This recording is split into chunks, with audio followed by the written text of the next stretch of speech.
eyes. Thank you. Please be seated. Yes. Thank you, Commissioner. Now, where we were before lunch, Mr. Ord, was I had taken you to Mr. Preston's letter to you of 14th November 2018, and I had asked you about the annual RSG expenditure that he had, of Crown, that he had informed you about. And if we return to that document, this time at page 8668,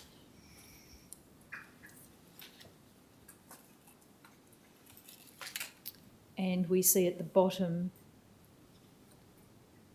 the commencement of a discussion about other harm minimisation strategies. Over the page at 8669,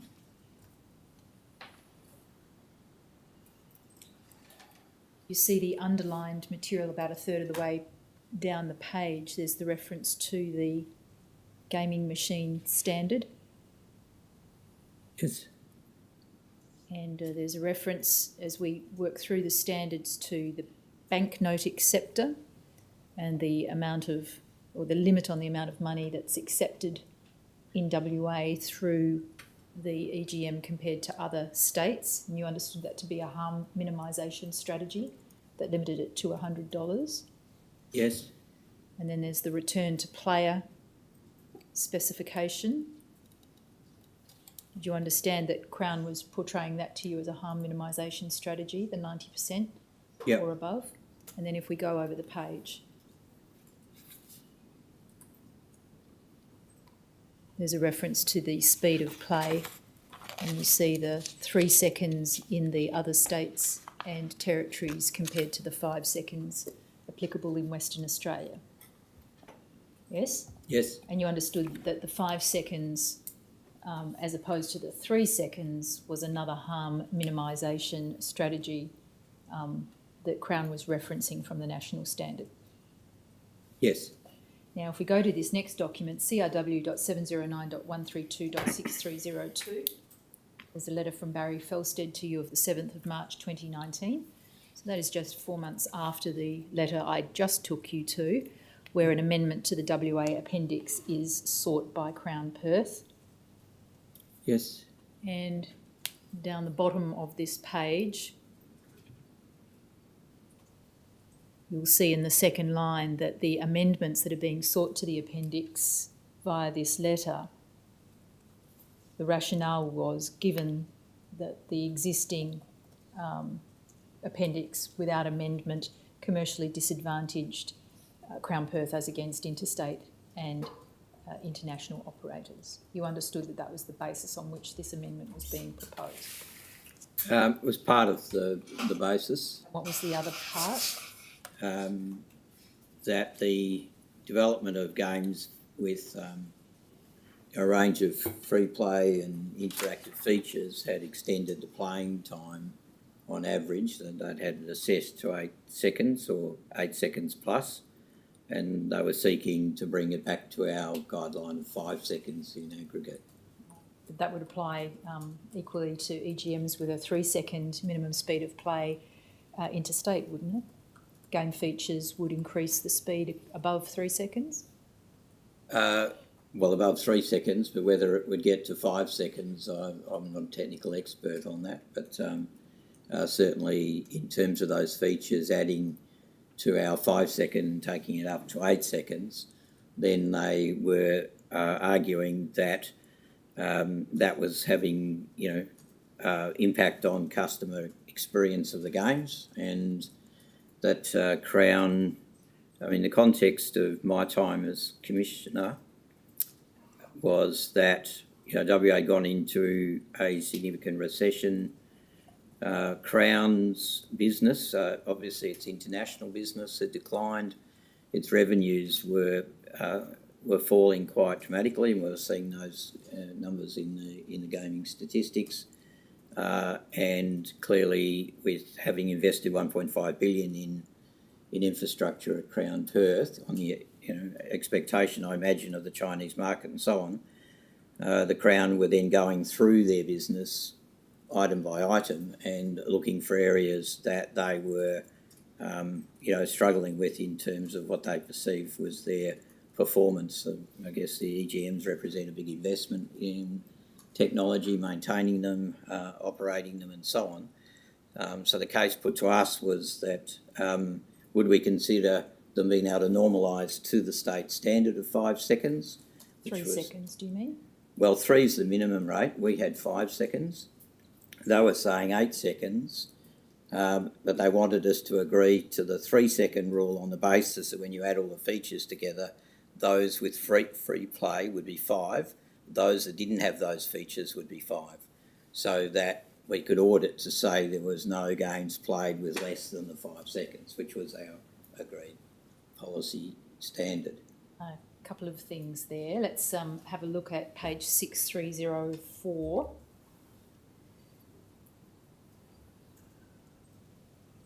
Here we have in the second half of the page the proposed amendments to the standard, and if we can blow up the table, please. Speed of play shall exceed 3 seconds and shall not have autoplay. You see that? Now, just explain to me how that is different, therefore, from the interstate 3 second minimum speed of play. Because they were only asking for this amendment to games with these additional features. Where does it say that? I'm not sure it was in their proposal. It's where we got to with our discussions, that games that didn't have the features would retain the 5 seconds. And how many games did that apply to at Perth Casino? They didn't have that. I would have to take advice on that. I couldn't guess a number. Well, the vast majority of them had additional features, didn't they? Well, a number would, yes. I don't know whether... majority. Well, you're telling me so much, that's accurate. You don't know? I don't know. Right. I'd need to take technical advice on that.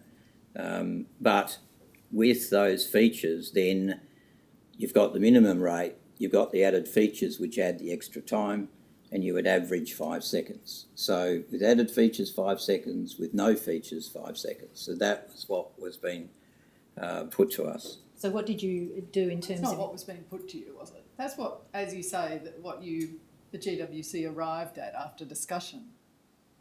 It wasn't Crown's submission. Well, their submission was around the time of these games.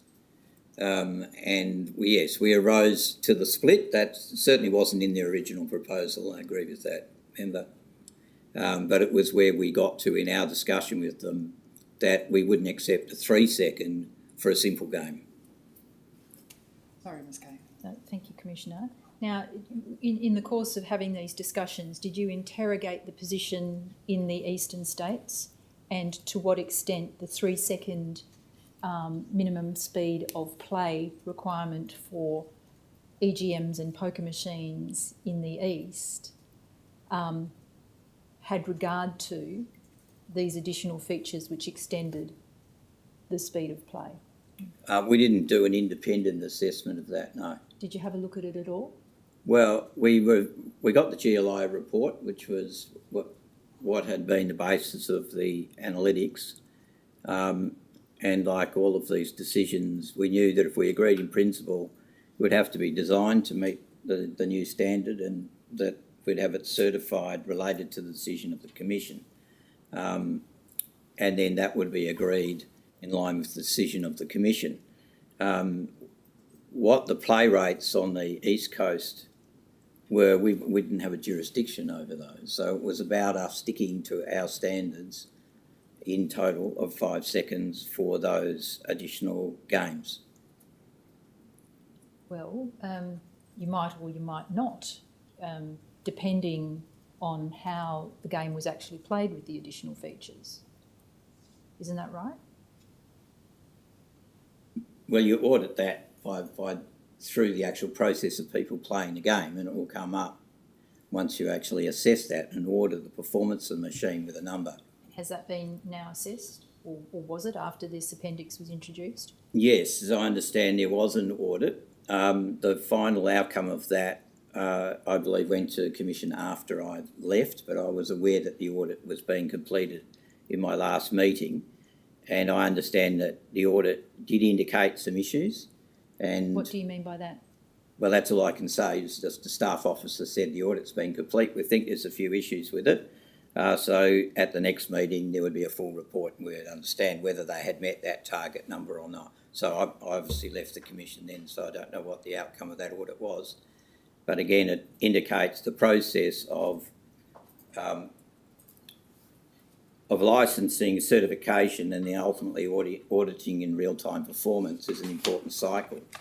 And if the machines aren't doing and we aren't getting the metrics that are our minimum standards, then clearly we would require a reversal of that approval or a change to the algorithms of the machine to ensure they did meet that target of 5 seconds.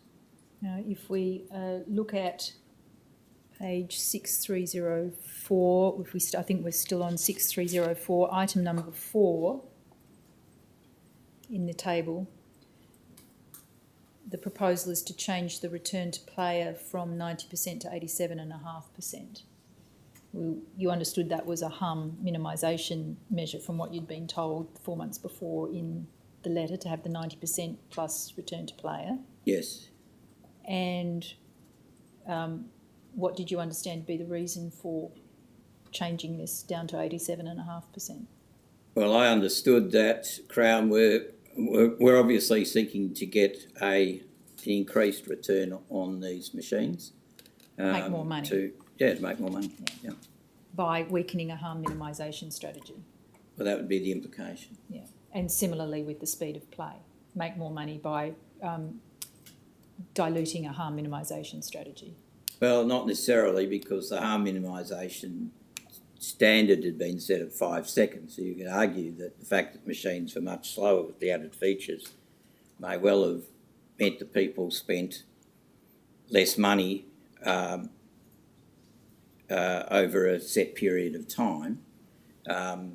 But we hadn't made a decision to slow all the machines down. We had set a guidelines, and 5 seconds was that guideline. So the issue was whether we would accept that if they brought it back to our standard, would we agree that they could come back to that standard? The standard was 5 seconds, wasn't it? Yes.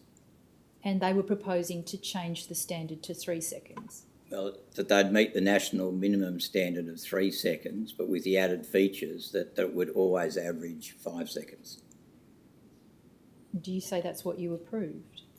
That's what I believe we approved, yes. All right, we'll come back to it. Now, if we look at 6305,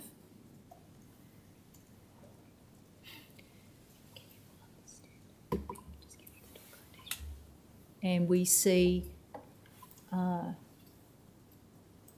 in relation to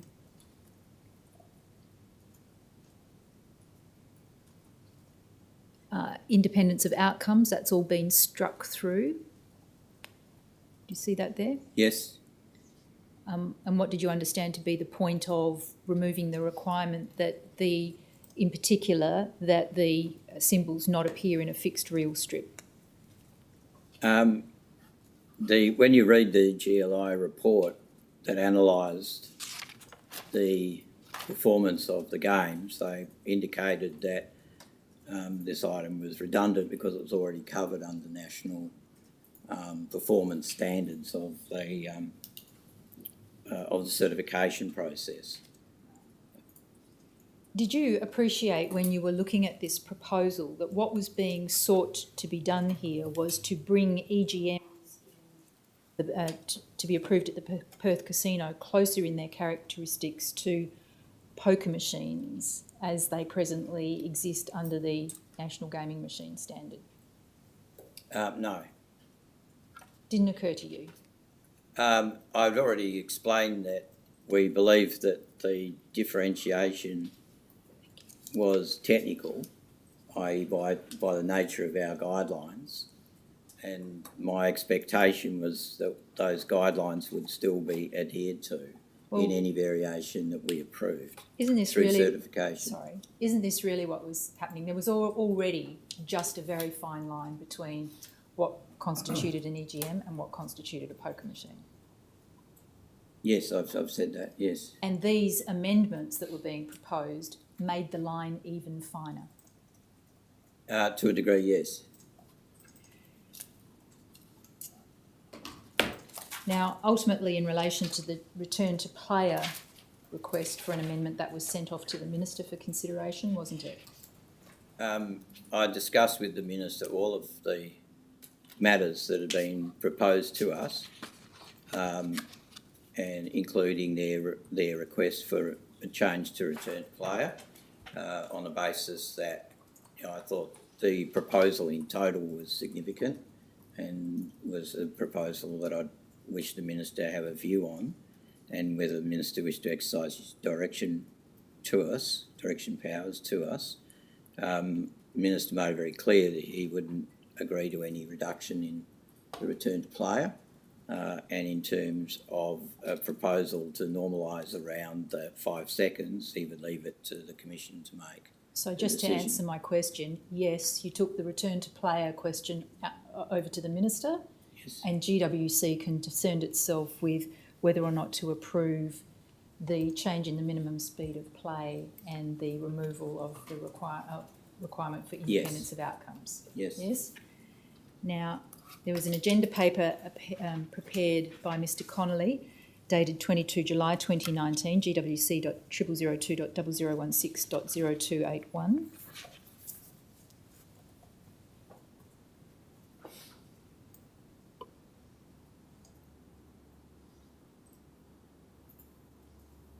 And you see the recommendation there in the grey text box that the Commission approves the changes. Yes. To reduce the minimum game speed to 3 seconds. There's no mention there to the situation where there's any only to where there's additional features. So that's the recommendation, just 3 seconds straight, and to remove the reference to the independence of outcomes. Now, on the last occasion you were examined by this Commission, you gave evidence to the effect that you were aware of a friendship between Mr Connolly and Mr Murray. You recall that? Yes. And that you knew they had gone fishing together? I became aware of that, yes. Yeah. And have you seen, since you gave evidence on the last occasion, media reports of Mr Murray's examination by this Commission? Only what was reported on television. Yes, the media reports. And those media reports reported on his evidence about the familiarity between Mr Connolly with Mr Hume, Mr Murray and Mr Preston. Yes, I've made that comment. And were you aware of that familiarity and the degree of familiarity between those gentlemen before the media reports came to your attention? Well, no, only through questioning in the Commission. Had you known at the time, in particular when you were considering this submission from Mr Connolly, about the extent and nature of the friendship between those gentlemen, would you have considered it appropriate for Mr Connolly to have carriage of these recommendations? Sorry, Commissioner. Yes, sorry. I Yes, just Mr. Malone. rise, just on the basis of how the question was put as to the nature and scope of the relationship. The question we put in relation, and it's all relevant to Mr Murray's evidence. Mr Murray can give evidence about his friendship, but I'm not sure he can give evidence about the extent and scope of others. This is in circumstances. Sorry. So perhaps if you put the question again. I will. Mr Ord, you've seen or heard media reports about Mr Murray's evidence, Yes. and that evidence encompassed evidence about the relationship between Mr Connolly, Mr Hume, Mr Preston and Mr Murray. Yes. You understood that, Yes. including reference to emails that the four gentlemen exchanged. Yes? Yes. And you understood that it disclosed a degree of familiarity between them and Yes. friendship over a period of time.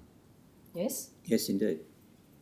Had you known during your tenure as Chair of GWC and Director General of the Department about that friendship between those four gentlemen, the nature of it, the degree of familiarity, as you've read about in the media, would you have thought it appropriate for Mr Connolly to have carriage of these recommendations, the subject of this agenda paper? I certainly would have concern around him authoring the paper himself in that circumstance. I would have wanted to see multiple authors of the paper because there are other technical officers in the department. But that said, the paper accurately depicts accurately portrays the issues that the Commission had to consider. The approach to do the change was made in writing through Crown directly to me as chair, and therefore I instigated the process by which we would evaluate that and have the discussion in the Commission. I don't believe Mr Connolly was a supporter of this more broadly. I think we were looking at it from the point the Crown made it very clear at the time that they were bleeding money and that there would be a consequence of staff being stood down. So I looked at that part of my responsibilities around the responsible development of the business. And when we considered this, although we didn't particularly like the concept of making any change to the EGMs, we had to balance it against the potential of people losing employment at a critical time, and that they were simply saying the machines are becoming slower and less productive. Mr Ord, can we come back to my question, please? Well, I'm trying to answer that, I'm sorry. The source point is my question about Mr Connolly's relationship with Mr Preston, Mr Murray and Mr Hume, as you now understand. Well, as I now understand Sorry, I'll just finish my question. Your understanding based on what you've read or heard about in the media since Mr Murray gave evidence before this Commission. Now, staying focused on answering that question and that question alone, if you knew then at the time that this matter was under consideration by the GWC, what you understand now about Mr Connolly's relationship with those men, would you or would you not have wanted him to have the carriage of this issue, offering his recommendation and the substantiation of it to the GWC? No. And why is that? Because I became aware through the questioning of the Commission that they were actually on an operations committee, and that's where a lot of the technical consideration between Crown and the department was interfaced, and I wouldn't have thought it was appropriate if they were close friends and on the operations committee for this paper to be authored by Michael by himself in that circumstance, inadvisable. And why is that? Well, for the very reason that this, as I said, was a matter where we were quite, aware that it was a difficult issue for us to manage, that we had to make a balance of interest assessment, and you don't want any of that coloured by any accusation there could be bias or influence. All right, so you're talking about a difficult decision with a balancing of interests. If we look at this paper, it's short, isn't it? You've got this page here. We go over the next page. That's the extent of the discussion from Mr Connolly, about a page and a half on this difficult issue. Did you think that he had dealt with the matters sufficiently? Well, there were other papers, including the GLI report, which is actually quite comprehensive in explaining the technical matters around the request for the changes. So, the Commission was heavily engaged in the discussion, and as I said, they didn't agree with the proposal as requested by Crown. They made a number of changes, and also were very cognisant that they had the power to reverse this if they had concern that it had taken us into another realm, including, sudden spike in turnover the turnover increase is fairly modest after the introduction of this, and when you consider that it coincided with upturn in the economy and a range of other things that have driven an increase in people spending, like the Bali effect, I think they call it, with people not being able to travel and so on, then it didn't appear the change had a profound impact on turnover. So, not much point in it? I think they were hoping maybe it would do more than it did, would probably be an assumption, but... Can I come back to your very difficult decision required a balancing of interests? One interest was Crown continuing to remain profitable in the operation of the Perth casino. Yes? That was my view, yes.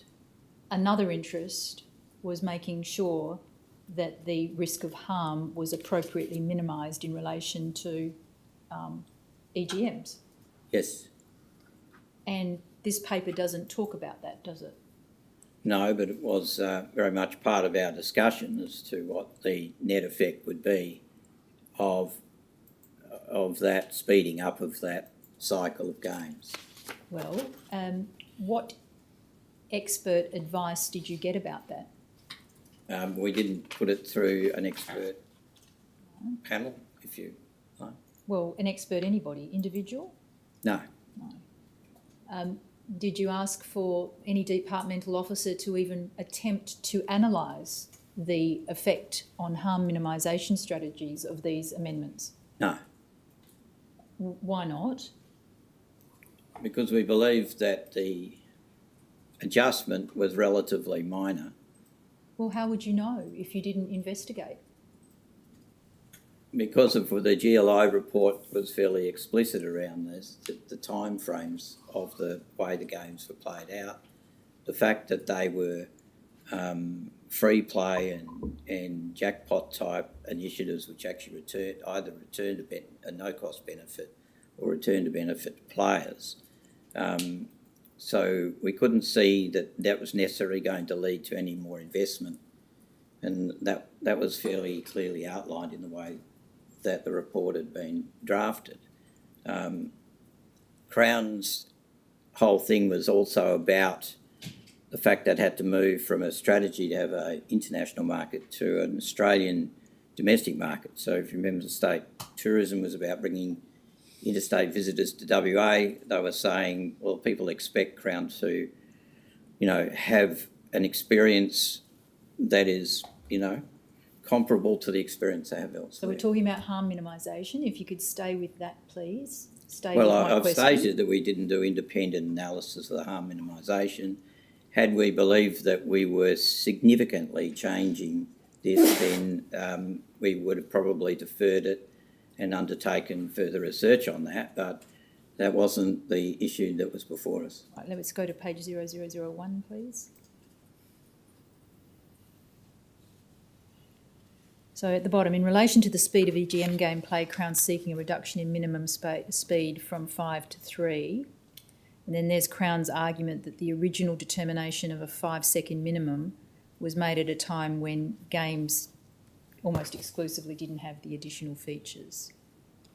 In more recent times, all EGM games approved have had additional game features. Right? So the 3 seconds is going to apply pretty much to all of the EGMs. You understood that? Yes.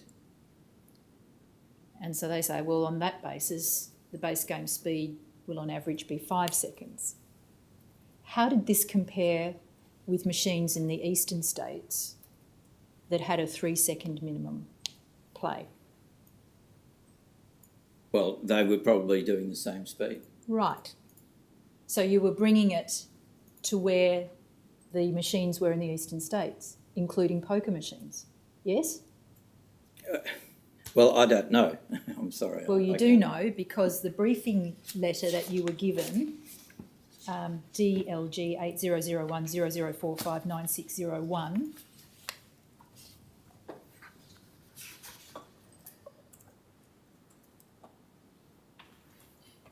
at 6304,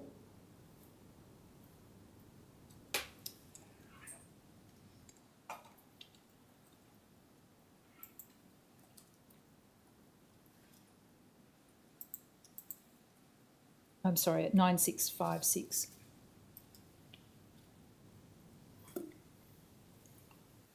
We blow up the table.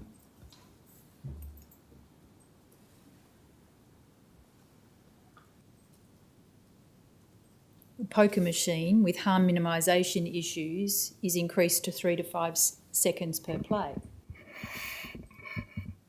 So bringing it down to the 3 seconds, put it on a par in terms of speed of play with a poker machine. Didn't it? Yes. And you would need to know, wouldn't you, what the harm minimisation implications of doing that were before you could approve the amendment that Crown was proposing. Yes, I agree. But you didn't do that. No. And the reason? We took the prima facie that they were bringing the machine to average the 5 second, which was the WA standard. Yes, but you would accept that a poker machine at 3 seconds could be averaging up to 5 seconds. Yes, but whether it was always intended the WA machines be slower or our machines did 5 seconds, I'm not aware of because it was predated my time. I didn't consider that the 5 seconds were related to the speed of a poking machine for the agreed standard speed for our machines. So their case was they're 8 seconds, they're running 8+ seconds, want to bring it back to the WA average of 5 seconds, and we believe that that was the standard we were assessing. But isn't the problem with all of this, Mr. Ord, that the GWC just simply wasn't critically analysing this proposal from the perspective of the public interest in minimising the harm caused by EGMs? That's a position I'm prepared to accept you've put to me, yes. And really all that the GWC was looking at in relation to this proposal was whether Crown was going to make enough money out of EGMs. We accepted their submission to consider the machines running at the West Australian 5 second standard as one of the mechanisms they were seeking to do to ensure that Crown remained viable. Yes. And so there wasn't a balancing of interests at all. You simply weighted the proposal in favour of considering Crown's financial interests ahead of the public interest in minimising harm caused by EGMs. In that situation, yes. Was that an oversight? Look, I'd need to see evidence that there was greater harm created by it because I don't know. Or never went looking? Well, we would, because we would have the audits on performance, and we would also see, for harm to happen under your indication, you'd have to see a significant increase in expenditure.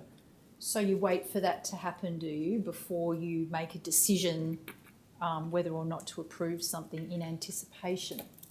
No, I think the issue is that you've got a constant process of approval, check and adjust if you have to, and because you're always going to be making some decision as a business evolves. In Crown's situation, it's not a static industry. You never go, hypothetical, you'd have to guess hypothetically what things may be. You've got to keep testing and see whether there is an issue that needs to be addressed. So I believe that an approval in principle followed by a check that the approval is consistent with statute, then tested through audit and review, is an appropriate model to regulate a casino. And if a major problem or a significant shift in an anticipated outcome occurs, then you would correct it. So let's have a look at page 0030 of this agenda paper. If we can go back, please, to gwc.0002.0016.0281. And this is attachment 4. These are the amendments that the GWC is asked to approve to the appendix to the national standard. And you'll see there you've got the fixed reel strip prohibition being removed in the appearance in item 1, and then we go over the page. I'm sorry, number 2, speed of play is reduced from 5 seconds to 3 seconds, and it specifies that it shall not have autoplay, but there's no reference to the additional features. It only applying in respect where machines have additional features or games have additional features. So what you were telling me before about what was being approved, this is different from what you thought you were approving. Yes, that's correct. Right. Did you read this attachment when you... If it was in the agenda papers, yes, and they would have been, the way they would come in as where proposals for a change like this, they would be marked up versions like this in the papers, and the members would agree or not agree to the proposed changes. Right, now attachment 5 was the policy amendments that were asked to be approved in relation to the 2011 policy. That begins at page 0032. And at 0033,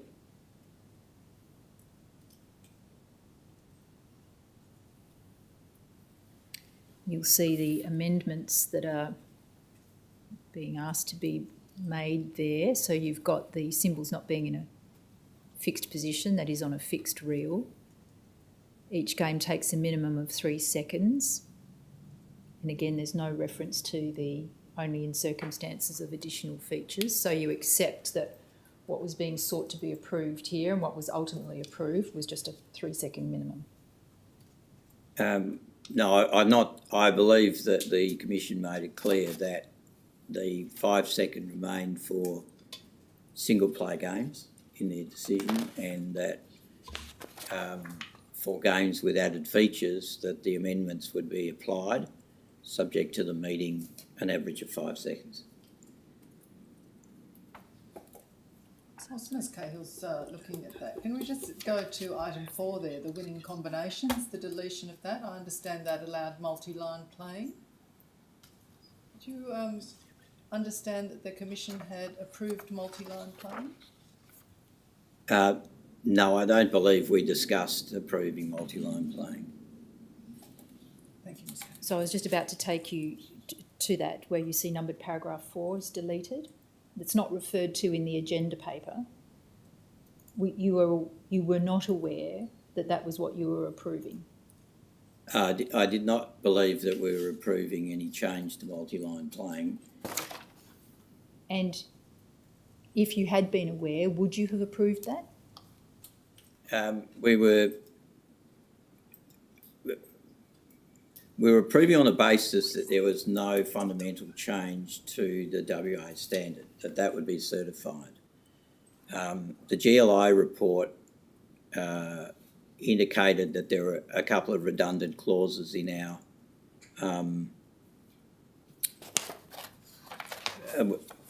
the couple of clauses deleted that were requested by Crown were not material to the WA standards. And we accepted that we were approving as long as the certification proved that. So the multi-directional winning combinations, though, or the multi-line, that wasn't part of the redundant aspects of the appendix or policy to which you were referring a moment ago? No, not to my knowledge. Because that's again in that table I showed you, one of the distinctions between a That's poker right, machine yes. and a... Yes. Right, so do you have any explanation as to how this deletion occurred No. and how it was approved? I don't record it ever being minuted for approval for deletion. We just have a look at gwc.0002.0016.0285.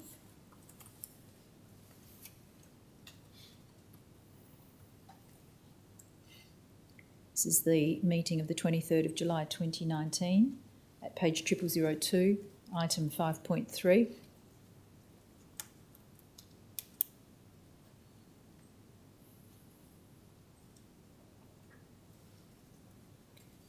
And you see there in the first paragraph, DDG provided further information and recommended, in addition to approving a minimum game speed of 3 seconds for base games which incorporate game features, also mandate a minimum game speed where no game features are incorporated with the base game. So that's the point that you're making about the additional features. Yeah. Members agreed to approve the changes requested, including those related to game design, etc. And then in the box, resolved to approve changes to the appendix and relevant policies, and remove references from those documents relating to the independence of outcomes. So are you able to say whether the multi-line or multi-direction betting is or isn't part of the policy as we speak? No, I'd need to take advice on that, I'm afraid. I'm going to change topics now and ask you, we're still on harm minimisation, but I want to ask you about the Problem Gambling Support Services Committee, or PGSSC, established under the auspices of the GWC. Is it fair to characterise that committee as the main way in which support is provided by the government for those harmed by gambling in Western Australia? It's a mechanism by which the Gaming and Wagering Commission engages with key stakeholders, including other government agencies, the Casino, Racing, Wagering WA and Lotteries Commission. So that's not the question I asked. If you could just pay attention to the question, please. Would it be fair to say that the PGSSC is the main way in which support is provided by the government of Western Australia to those harmed by gambling in this state? Well, I don't know, because I don't know what other government agencies do in that space. So 4 years as chair of the GWC and you don't know? Well, I don't know everything that happens in every state agency, although I've worked in a number. About problem gambling? Yes, that's right. So Department of Communities, which is a huge department, may have additional services that support that sort of group that I wouldn't necessarily be aware of. I'm certainly aware of the problem gambling support that we did through the Gaming and Wagering Commission. What involvement did you have with the PGSSC during your tenure as chair of GWC? The committee was chaired by Mr. Connolly. So I'm just asking about your involvement. So can you answer that Well, I question? chaired the last meeting, the 2021 meeting of the committee on behalf of the commission. And that was your only involvement with that committee? That was the first time that I had attended and chaired that meeting. Was that your only involvement with that committee? Direct involvement? Yes. Yes. Now, there are a number of stakeholder representatives on the PGSSC, wasn't there? Yes. And if we go to, including Crown Perth, Yes. and those stakeholders also contributed funding to the committee, didn't it? Yes. And if we go to gwc.0005.002.001, got a list of contributions to the committee by stakeholders since its inception.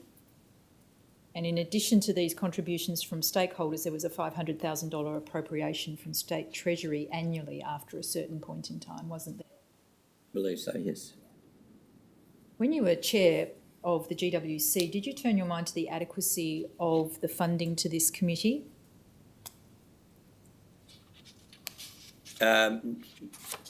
I was aware that was the budget item for this committee, and it was consistent, along with most of the areas that I had under my responsibility. Just coming back to my question, Mr. Ord. My question. Can you answer my question? Well, the question, then I didn't seek to address whether there should be more funds for this committee. Coming back to my question, did you turn your mind to the adequacy of this funding during your tenure as chair of GWC? I took it that it was an adequate sum based on prior experience. Mr. Bossy, the current CEO of Crown Perth, gave evidence to this commission last month in which he said in terms that when he became CEO, he perceived an immediate need to increase the financial contribution from Crown Perth, and he did so by 25%. That is without any insight to what the committee did or what its funding requirements were. He just perceived that what they were providing wasn't enough. would you agree with the proposition that to this point Crown Perth's contribution to the funding of the PGSSC has been inadequate? From the reports we were getting, the services we were providing by way of counselling and so on were adequate. We weren't being asked by the service providers for significant extra funds, that they weren't able to meet the client base that were being referred to them. You can always spend more money on marketing campaigns and the like, of course. Services? And services. Could Crown contribute more? Well, evidently.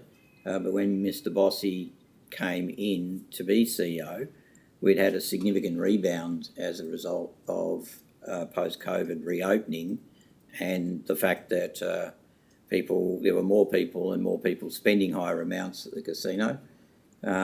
And so he understood that it would be appropriate for them to ramp up responsible gaming. I concurred with that and increased the contribution from the Gaming Wagering Commission as well. Take you to this document, DLG.8001.0056.3953, which is a Director General briefing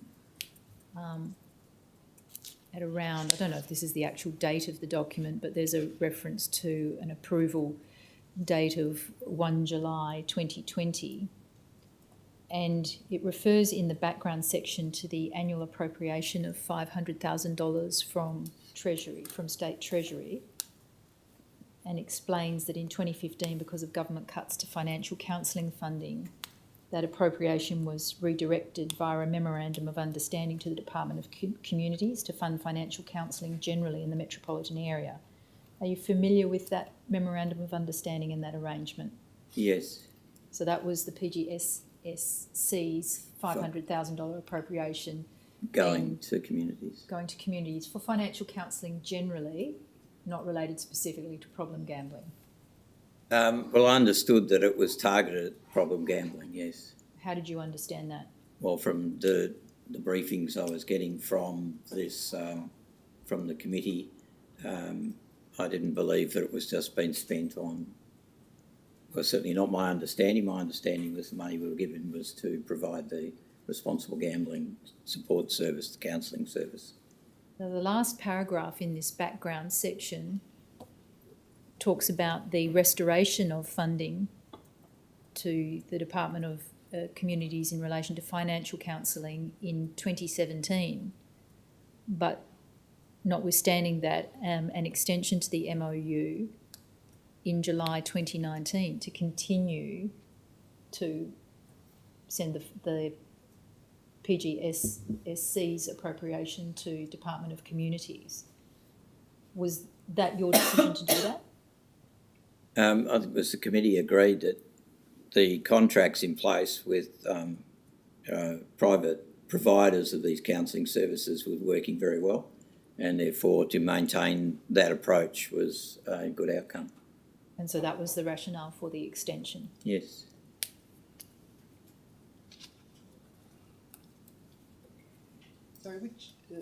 Sorry, you're saying the Problem Gambling Support Services Committee specifically decided that? They wouldn't necessarily be a deciding body, but they made recommendations in which GWC approved the reports from that committee. So they recommended the maintaining of the sending the money to communities and communities contracting the service providers. But it was a deep... Sorry. Yeah, sorry. Yes, I thought the $500,000 went to the department. Yes. It was an appropriation to the department, not to the GWC. So I'm just confused well, as the to department, what role the GWC had. It's just the committee reported to the GWC, there wasn't a separate reporting line back into the department. The department's officer supported that committee and ran the program, the total effort on behalf of us around our responsible gambling activities.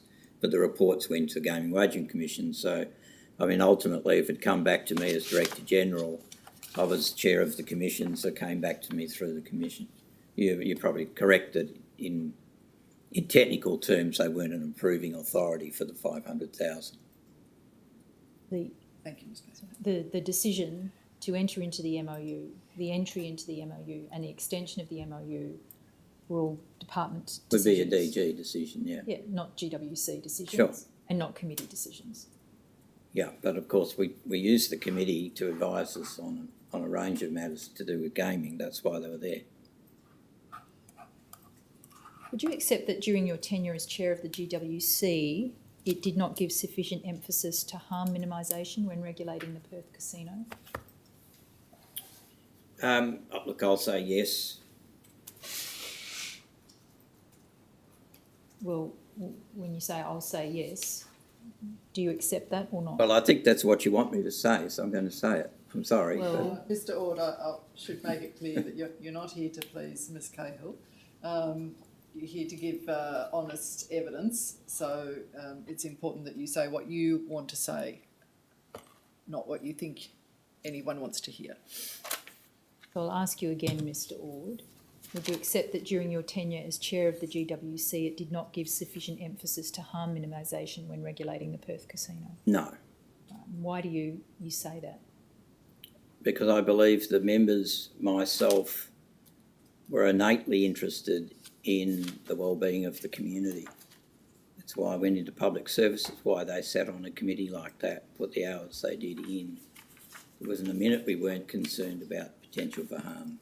Well, what about when you considered the appendix to the National Gaming Machine Standard?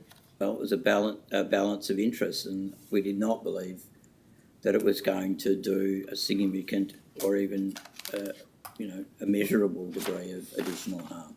Right, I will change topics away from harm minimisation now and ask you about financial management of the department and in particular the GWC more generally. If we go to your third witness statement, DLG.0001.008.001 at paragraph 11 at page 0006.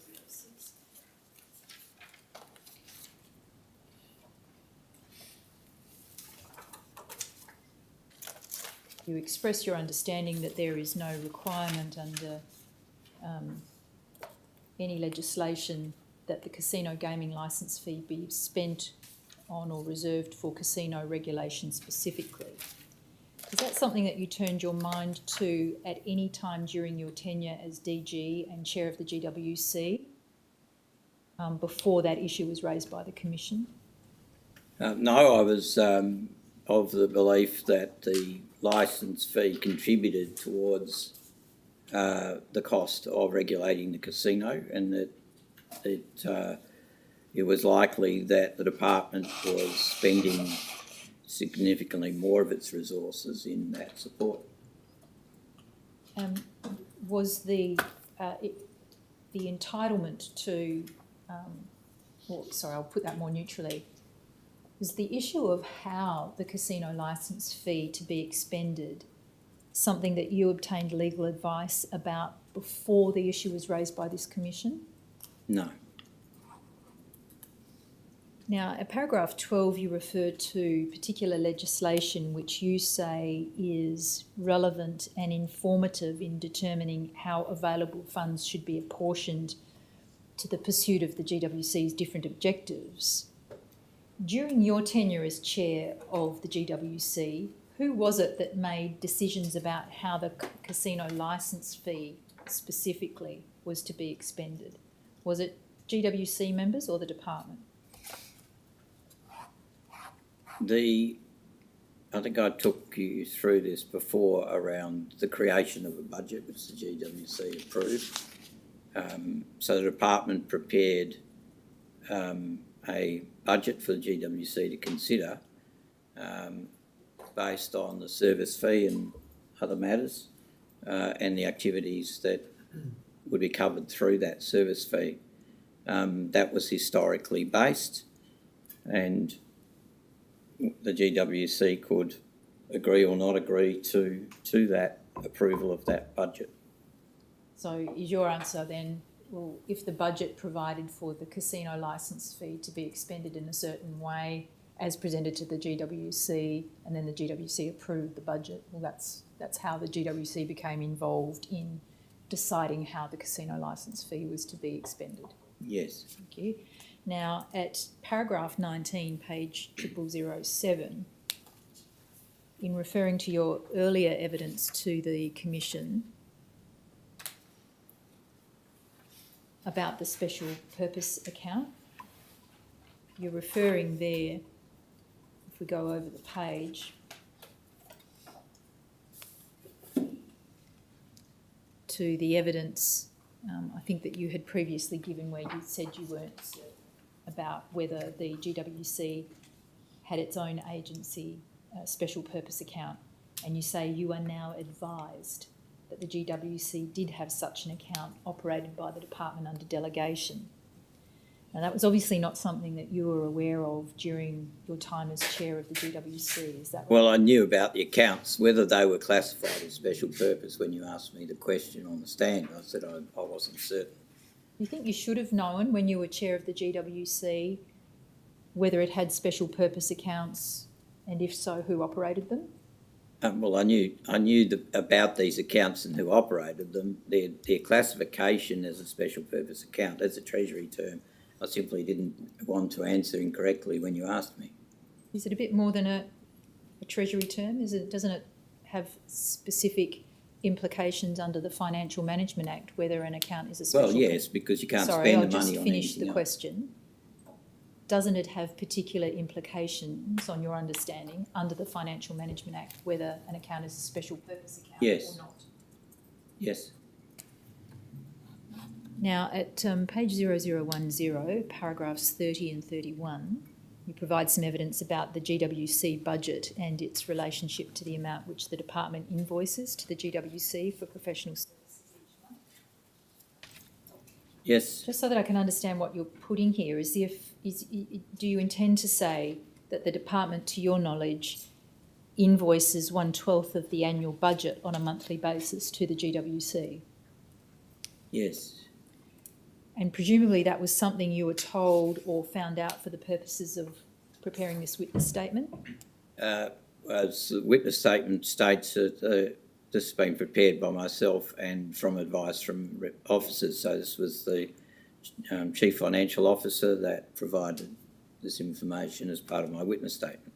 But it's not something that you were previously aware of yourself. You had to go and find this out either from speaking to the CFO or some other source. No, I was aware of the history of when I took over from Barry, that the budget for the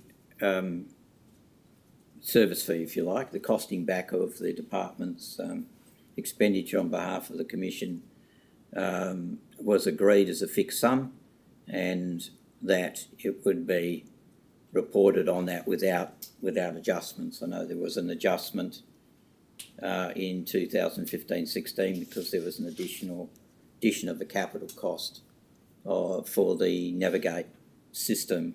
So there was an adjustment in that year, but in the 4 years I was there, then this amount was not adjusted to an actual cost. Right. So if the department, subsequent to this witness statement, provided the Commission with information suggesting that there may have been adjustments in those years to which you've referred, you wouldn't be able to say whether that was correct or not based on the information you've been given? No, my understanding is that they were a fixed sum and they weren't then adjusted. So if other than I was made aware that there had been an adjustment in 15-16, which was prior to my time. Right, now paragraph 36 at page 0011, you discuss the 70-30 budget distribution between liquor on the one hand and the racing and gaming functions on the other. That was decided by or fastened upon by the former Department of Racing, Gaming and Liquor. And then you say at 37, on page 0012, that 70-30 distribution was adopted by the new department, the amalgamated department, as the appropriate distribution of the budget within the Racing, Gaming and Liquor division. Yes. Did it occur to you when you took over the department that the distribution of the budget within that division should be reconsidered once all those different departments had amalgamated together?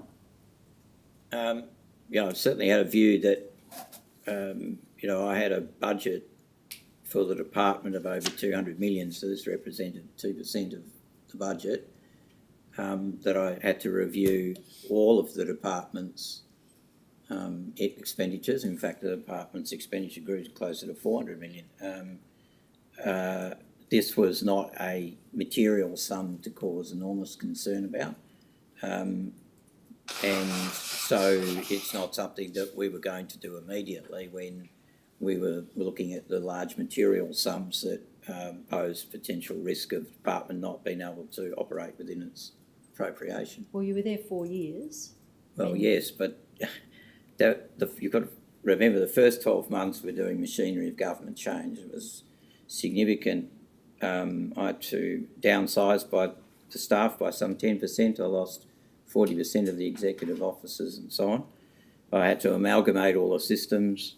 I had to meet all the election commitments. And, you know, that was a massive task for a period that then got impacted within 2 years, or the end of the second year, by COVID and everything that followed. So relatively, I think we did a huge job to get the amount of work that we could, you know, done. You're asking me around why we didn't make micro analytical changes at this particular area, which is great. But you know, I was having to address Auditor General risks around cybersecurity risks, and it was an enormous job. So what you describe as a micro-analytical issue, Mr. Ord, meant that for the 4 years that you were chair of the GWC could not even get its very outdated KPIs reviewed. Yes, I accept that, and I clearly have let them down, and I'm very apologetic for that. Well, it wasn't a micro-analytical issue, the budgeting for the gaming and wagering division of the department, was it? We were providing sufficient funds to do all that the department had previously done. I worked on a continuity of service model, so we were to not drop the ball on our regulation, and we kept the staffing levels to the degree possible up and the audit programs up. That was my direction, maintain business continuity. We needed that appropriation in the budget to meet that cost.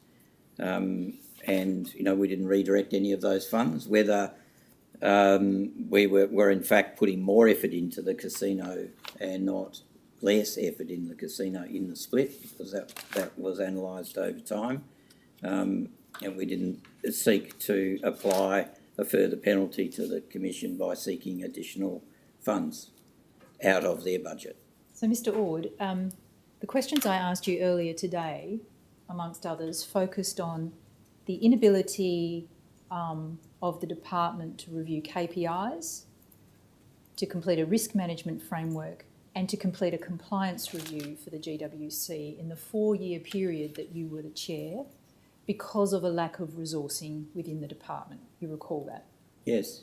Now, each one of those activities and tasks that ought to have been completed was absolutely vital to understanding whether the existing regulatory services provided by the department to the GWC were effective and efficient to regulate gaming and wagering in this state. You would agree?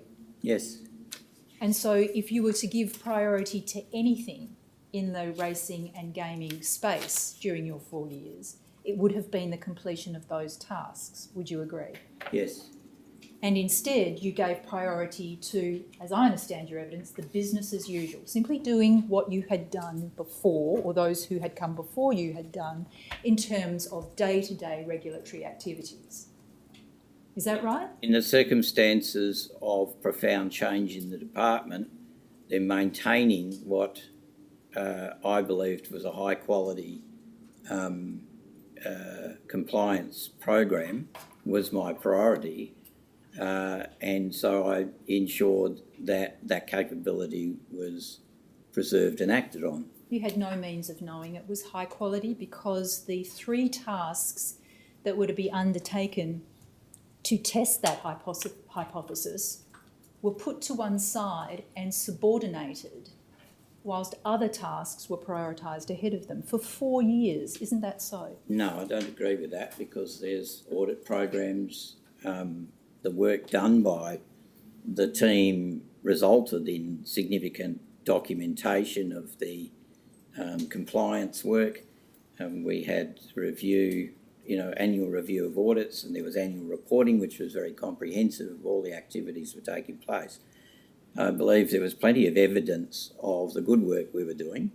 We're clearly that there were matters related to what's been disclosed in terms of money laundering. And I haven't seen a witness appear before the Commission yet that's a money launderer. So I don't understand their motivation or how they actually penetrated the accounts yet, but I'm assuming that will come. But I believe otherwise we did a very good job of ensuring that Crown operated within the provisions of their operating manual, and that they complied to a high degree, and that's work that was reviewed constantly by commissioners, and they were satisfied with what was a very comprehensive reporting framework. And I mean, you can see the extensive amount of documentation. I've seen many Royal Commissions where you can't find documents.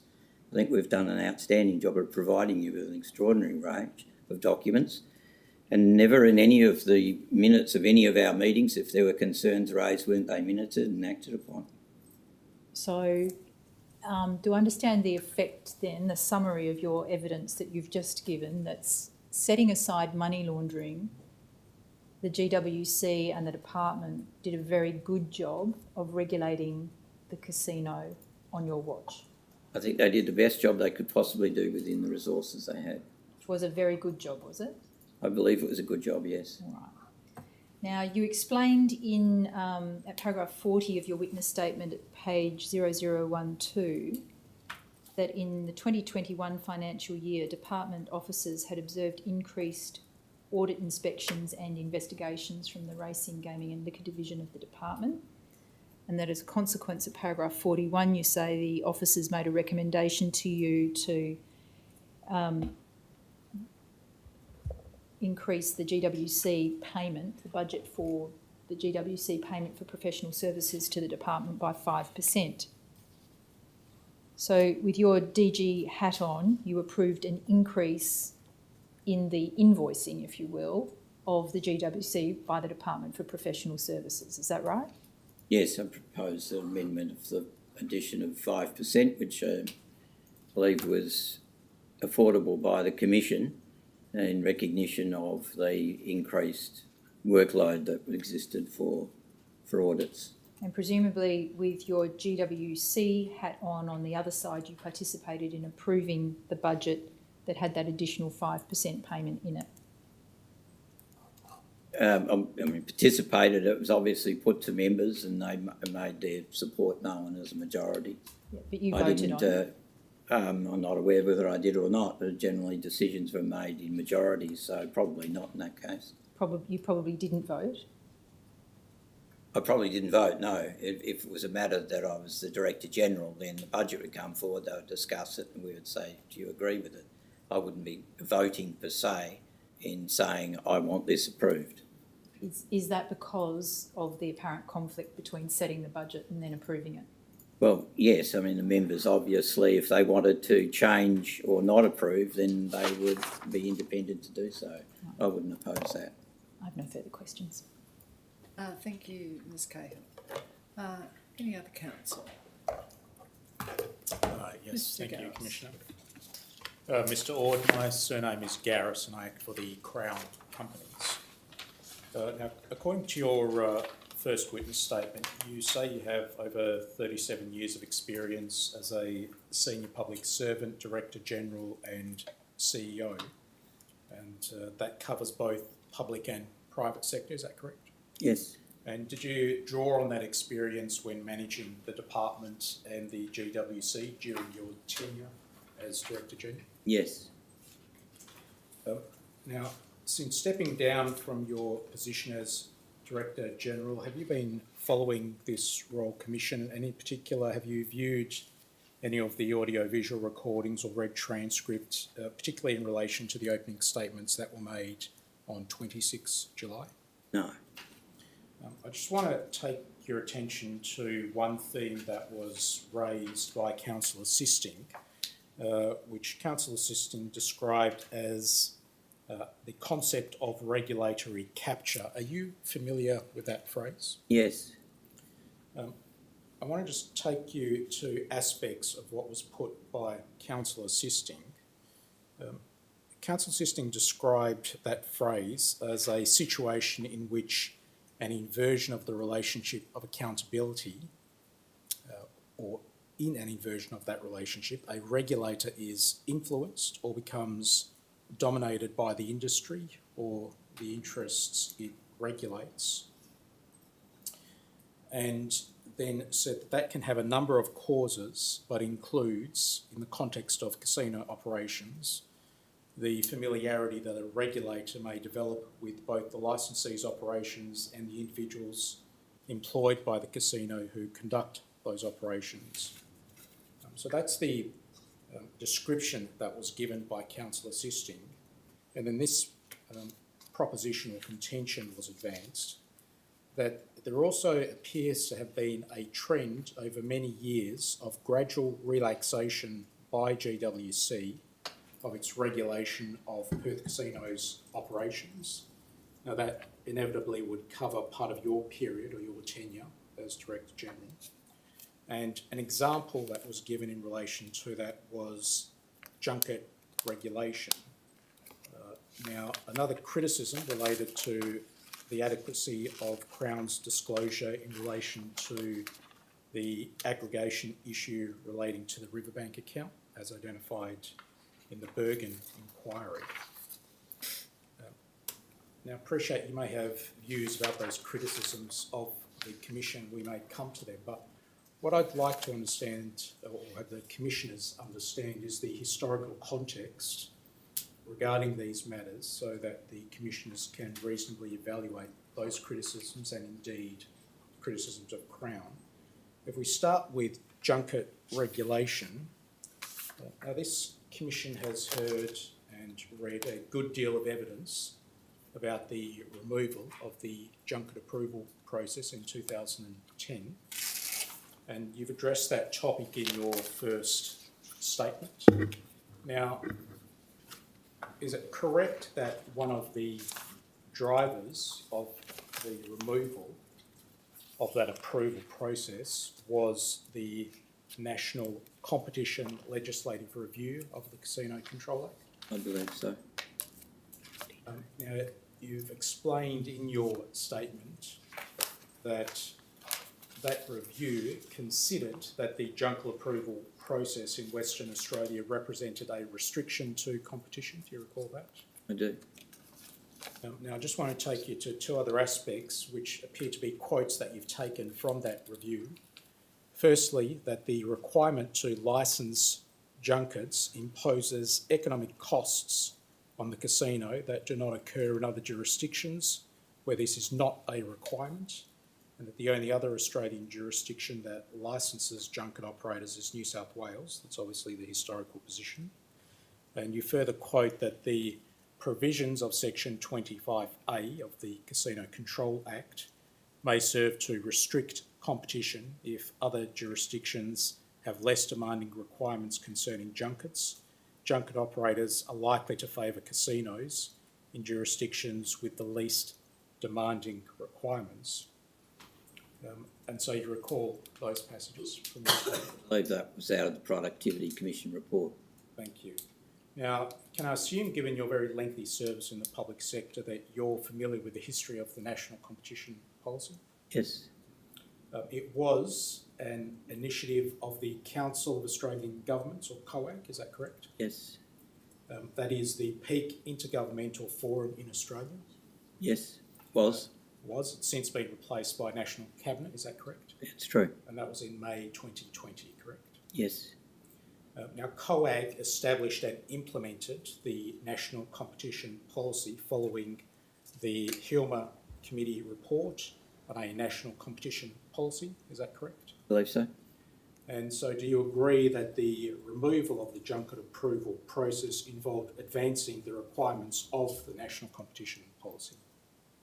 Well, it would have been a conscious decision to remove them.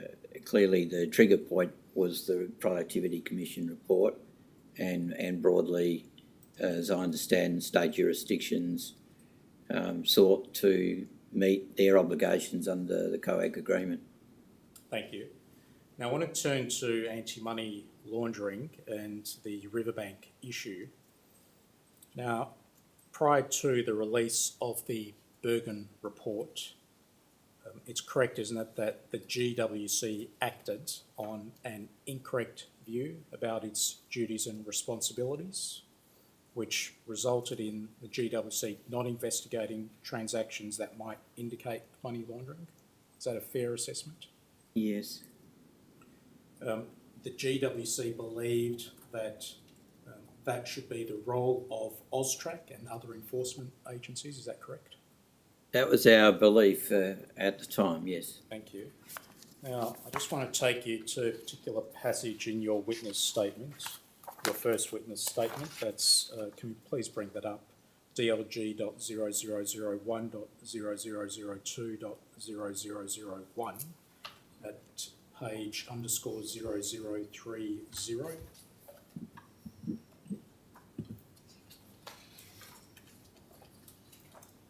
Page 30, thank you. And if we could just magnify paragraph 101, please. So, importantly, paragraph 101, you explain that the Commission has not, to your knowledge, ever undertaken or caused to be undertaken an audit of the Riverbank account with a specific focus on money laundering or suspicious transaction concerns. But you've also observed there that you understood that the Riverbank account information was provided to the department. Now, that would have been by Crown, correct? I believe it was submitted some years ago, and then the submission of that account information ceased. It then recommenced in late 2019, correct? I haven't been informed. Those details were not known to me before I left the role I was in, so I've only heard that the account that we received it sometimes, not again. I'm not aware whether we received them later. Thank you. And so going back to that second sentence in paragraph 101, so you understood, according to your statement, that the information was provided to the department, but it was only viewed at a more general level as part of the system of periodic audits of Perth casino accounts designed to assess state taxation revenue and preventing tax fraud and evasion. So that's your understanding. That was my understanding, yes. And that is really the position, correct me if I'm wrong, but that's the position that was adopted by the GWC because of that erroneous view that it took about the scope of its responsibilities. Is that correct? The GWC wasn't aware of Riverbank account. It hadn't been informed by Crown that it existed. These bank statements came to officers in the department as a series of bank statements, and the focus of the department was on the actual gaming accounts. So this was a subset of those. I understand from the explanation Crown provided me that Riverbank was established for the purposes of doing international currency processing, and then I assume in Australian dollar terms it got aggregated up into the psycho system, and that was the system that we were primarily analysing. Are these matters based on your own knowledge, Mr. Ord, or are you making assumptions about the extent of the department and the Commission's knowledge? That's the advice I was given by financial analysts in our department, yes. I can tell you that there was material provided in relation to the Riverbank account, and in fact... Well, hold on. Just be careful here, because we had some evidence about that, and I don't know that it was all of Riverbank's accounts that was provided. That's correct, but by the time we got to late 2019, Commissioner, there was indeed a large bundle of material provided for the previous 12 months regarding each of the different currency accounts, including the Australian dollar. But just be careful about what you're putting to the witness, that's all. I appreciate that, Commissioner. So, Mr. Ord, from at least late 2019, information in relation to the Riverbank account, including bank statements, were provided to the department. Were you aware of that? I was aware that information was provided by Crown, including the end of 19, the analytics done by Grant Thornton. We also advised, because Crown presented at the Gaming and Wagering Commission, the Riverbank accounts were dormant, they were closed. And therefore the information coming to us would have been of past transactions that were subject of the Bergen inquiry by then. Yes. So they were being analysed, so there wasn't a particular reason why we would be doing particular work on that account at that time. Now, you're referring there to material in October 2020 and December 2020, is that correct? Yes. And I'll bring up a document for your assistance. So if we could please bring up GWC.0004.0015.0001. What you'll see when it comes up, Mr. Ord, is a letter from 14 December 2020, and within the introduction to that letter you'll see reference to a presentation on 27 October 2020. These are the particular events that you were referring to, aren't they? And in particular, this letter identifies the issue as had been identified in the ILGA inquiry regarding the aggregation in Psycho concerning the Riverbank account. Does that accord with your recollection? Yes. Now, before the October, I won't take you to the October presentation, but before the October 2020 presentation, and going back into late 2019, the department and the commission had been provided with bank statements in relation to the Riverbank account. Were you familiar with that? No. And I think he needs to clarify what Riverbank statements were provided, given there were different bank statements. And Mr Garris, I'm not quite sure whether you need to put the positive proposition to him, given that there might be a dispute as to what statements were or were not available. Surely you can just ask him, was he aware of whether any Riverbank accounts were statements were provided to the department or to GWC? Yes, well, I think I have asked that question, Commissioner. So, Mr. Ord, are you aware whether any statements were provided to the department or the commission regarding the Riverbank accounts before their closure? So discounting this, what you got on the 14th of December 2020, so other than those, were you aware? I became aware from officers advising me later that the Crown had provided some statements related to Riverbank in the past. That was the summation of my knowledge. Thank you. Now, if we go back to your statement, can you please bring back up DLG.001.002.001?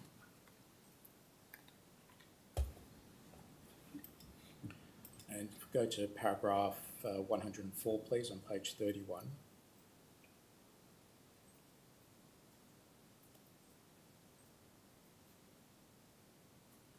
Now, this paragraph 104 summarises to some extent an exchange that you had with Council Assisting earlier today, which is your view about the performance of the department and the commission being good, as you put it, and the reasons for it, with the exception of matters relating to anti-money laundering. Do you still adhere to that view? At this stage, yes. Thank you. And if we go to Mr. Ord's third statement, please, and that is DLG.001.002.001. 001.008.001.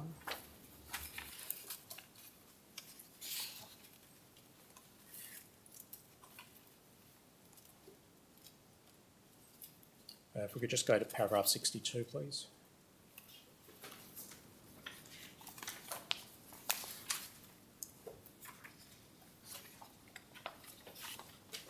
And so if I can just take your attention from about the third line down, Mr. Ord, you've expressed your confidence in relation to the staff of the department and the members of the commission. Do you still adhere to that view? Yes. And in your dealings with Crown personnel then, did you find them to be professional and respectful? Yes. During your tenure, did you personally ever give favourable treatment to Crown? No. Are you aware of anyone else within the Commission or the department that gave favourable treatment to Crown? No, I mean, you have to give some degree of definition of what favourable treatment means. Did we knock back every request the Crown made? Well, obviously not, because we were engaged in approving a number of requests that Crown requested of us. As I said, it's a dynamic business and it was a business under considerable stress, so we were being asked to approve a number of things that were of advantage to Crown. I never believed that in us approving that we ever deliberately set aside all our other obligations, but we honoured the overall balance of interests and recognised, certainly during my tenure, that we were living in extraordinary times, and I believe that Crown acted in good faith in their dealings with me personally, as I attempted to act in good faith with them, where the Commission had concerns about matters being requested of them. They were always open to take on those concerns, and they were fully aware that they were under enormous amount of scrutiny and that a range of decisions that have been taken prior to my time as chair, for instance, marketing of gambling in China and so on, had been problematic and were doing their very best to, correct the business outcomes that were resulting from that public concern. So I took it that they were trying to preserve and get back to the integrity of business. That said, there were matters that were known to Crown senior executives in Perth, particularly around the effectiveness of their AML program, which I've seen those internal documents. They didn't brief me on that concern. They could have done. I understand they didn't do it, but they were internal documents, and I assume subject to internal discussions around how you would address those shortcomings. I didn't discuss shortcomings in my department with Crown either. Thank you.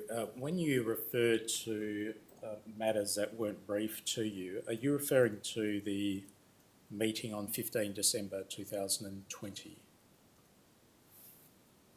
Or perhaps I can just ask you, what specifically were you referring to in relation to not being informed of matters? There was an internal document created in Crown, I understand in Crown Melbourne, around weaknesses in the AML system. I understand that went to senior executives, and also in that document it indicated that the weaknesses there would also potentially apply at Crown Perth. Clearly that's a significant piece of information that one would assume that the Barry Felstead as CEO of Crown Perth would have been concerned about. There are vulnerabilities in the AML program, given that was the key document that we were relying on, their program response to their obligations under federal legislation. If there were vulnerabilities there, then they could have shared that with us and said, we've done some internal audit work and we're concerned about the vulnerabilities in this program. They didn't bring that forward, and I only found out about that as a result of commissions of inquiry. But that's the only item I've seen where I believe that Fuller, they would have had aware of information they could have provided us, and it wasn't provided, but it was an internal memo, and I understand that they would have seen that as an attempt to do an internal fix. Are you able to identify the timing in relation to when that memo came into existence? No, I'd have to look at the documentation that's on the record. I believe it was tabled in the Victorian inquiry. Is this a document you've seen Yes. since then? Can I ask that the letter of 14 December be brought up again, please? It was GWC.0004.0015.0001. And the context of issues regarding aggregation, do you recall receiving this letter? Yes, I remember it came into my email about 5 o'clock on the night before the Gaming Wagering Commission. Generally, agenda papers for the Commission are, prepared a week or more in advance so members can read all the documentation. I took that this letter was significant and asked for it to be actually provided to the members of the GWC overnight. Not all were able to retrieve it in time for the presentation, so I don't believe all members of the Commission would have read the letter, and certainly not the attachments. Were you informed that this letter related to the meeting the following day? Or is that just an assumption that you made? I assumed that the letter was going to be linked to what they were going to present the next day. I was a bit surprised to get it at 5 o'clock. Did you read the letter yourself that evening? Yes, So you can recall that it actually dealt with issues that had arisen from the Elko inquiry relating to aggregation. yes. And just direct your attention to the second paragraph, which refers to Annexure A. And did you read Annexure A? That was the Crown Thornton reports, was it? No, I'll take you to it. So can Thank you just you. move through to page 3, please? Just page 2 first. You'll see the letter itself ends halfway down page 2, and then can we go on to page 3, please? So this is the annexure to Yes. the letter. Yes, I did read that. Okay, so you read the section below the heading Elba Inquiry, Immediate Controls. Yes, Items A, B and C identified the fact that the bank accounts had been closed back in December 2019. so I think I referred to that in my testimony earlier. B identifies the fact that Crown had issued a direction to the cage that under no circumstances should transactions be aggregated in psycho, and had issued a new bank statement monitoring policy, which was then attached as attachment 1. Do you recall looking at those? Yes, So these were attempts by Crown to put into place a remediation program to address the very issues that had been identified. that was my understanding. Then paragraph C dealt with a direction prohibiting all cash deposits into Crown Perth Casino's bank account, and that was attached as attachment 2. Yes, And over the page, please. D dealt with further policy regarding third-party transfers, again attached. And then can I take your attention down to the paragraph beginning importantly in respect of paragraphs A to D. And as committed during the presentation to the Commission, Crown has submitted proposed amendments to the casino manual operations. And then further down, and believe this is what you're referring to. Crown then enclosed copies as attachment 4 of the Grant Thornton and Initialism reports. Yes. So did you read that entire annexure that evening? These annexures. Yes. That annexure A, well, just at least annexure A, which explained the material that was enclosed. Yes, I read A. I didn't get to any attachments. I don't believe the attachment. I think it came through the department. They just sent me the letter. So I read the annexures if they're attached to the letter, but I didn't read the actual reports that were, I understand, submitted at the same time. I see. And did you discuss the contents of this letter and attachment with any of the members of the GWC? No, I don't have my diary because I've left government, but I would imagine on the 14th of December I would have been occupied doing departmental work. It was a busy time of the year. So I would have read this. I asked for it to be sent to the members, and then we had the presentation the next day and we engaged through that. Thank you. Can I ask that document CRW.706.005.0253 be brought up, please? I'm sorry, is this one? Oh, God, that's confidential. Can we just keep this one to the personal screens, please? Now I'm going to take you, Mr. Ord, to a communication that was sent by Ms. Chopping, your successor. We don't have that document on our screen. Do we have? It's coming up. Thank you.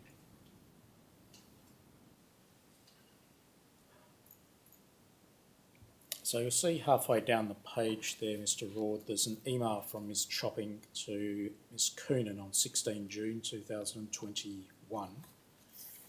Did you have any input in relation to the preparation of that email? No.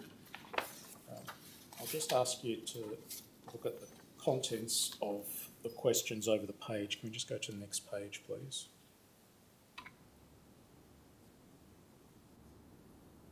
I'll direct your attention specifically to questions 6 and 7. This seems to capture what was, or what is the concern that you indicated about the proximity between the receipt of the letter on 14 December and the following, or the meeting on the following day. Is that a fair characterisation of the queries raised at 6 and 7?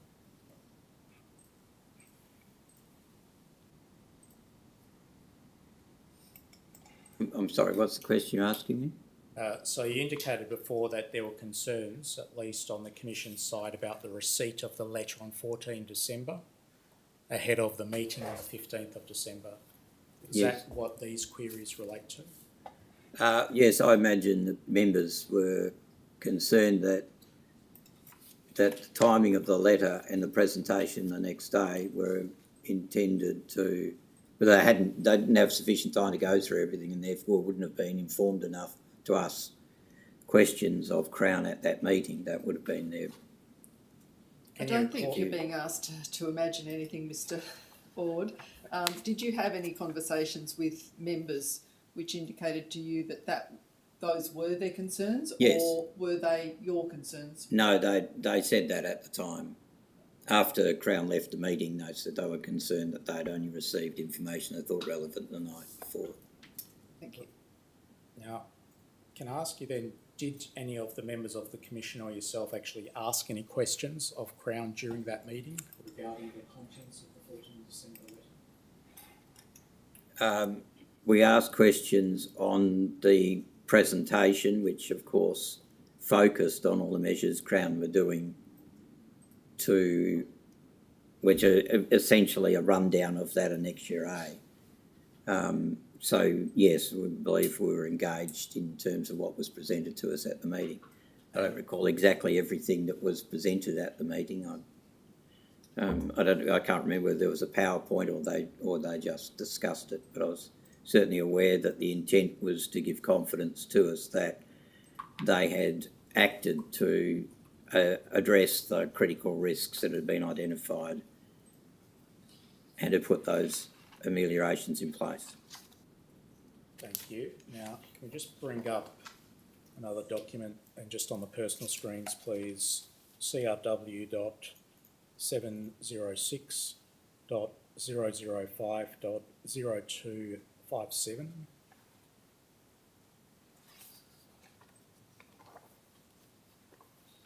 Now, what I'm showing you here, Mr. Ord, is the response from Crown to Ms Chopping's email of 16 June. And I'll just take your attention specifically to page 260, please.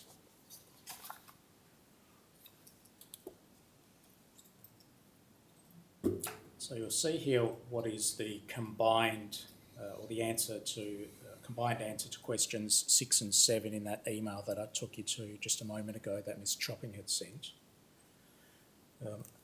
So Crown responded in response to those questions, explaining that the provision of the reports to the Commission in the letter of 14 December was not intended to align with the Commission's meeting the following day, and that given the volume of materials in the letter, Crown envisaged that the Commission would consider them after the meeting and raise any questions with the relevant individuals at Crown.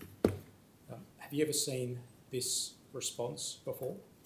Oh, no, it was directed to Ms Chopping. I haven't been working in this role, no. When did you depart from your position?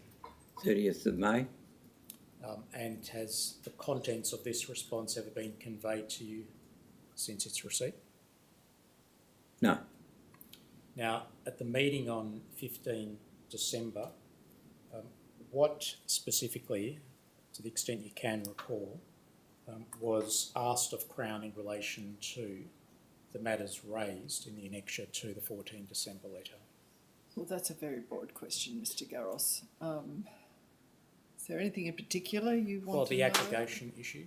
What questions were asked, if any, regarding the aggregation issue concerning the Riverbank account?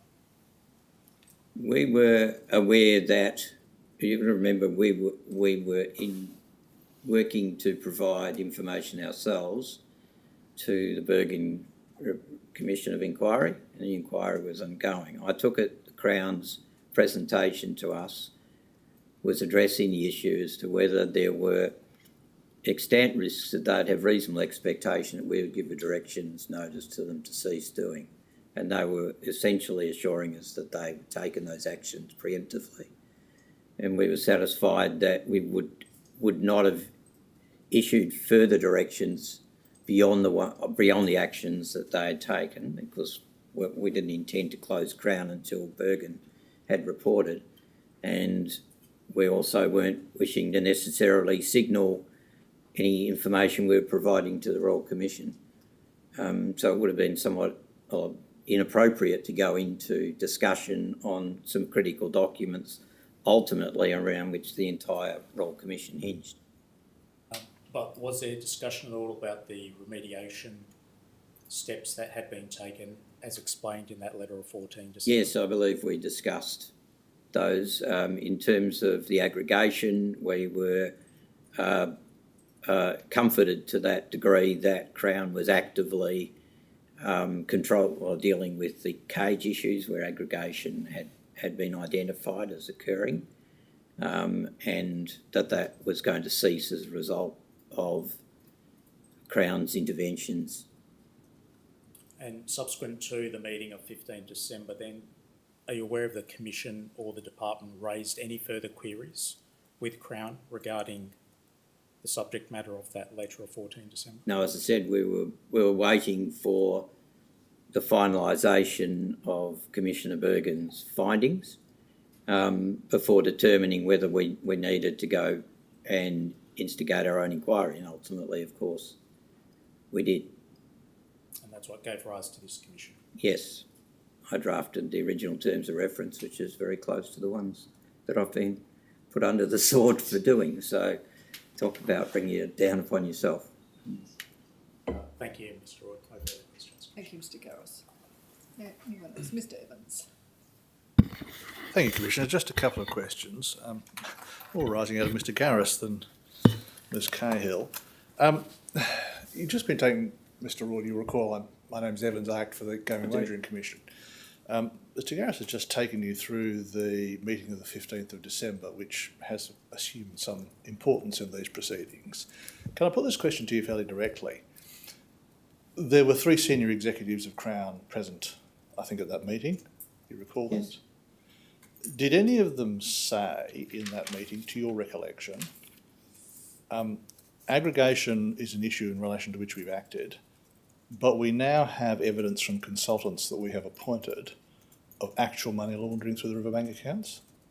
No, there was no declaration of that the reports that were attached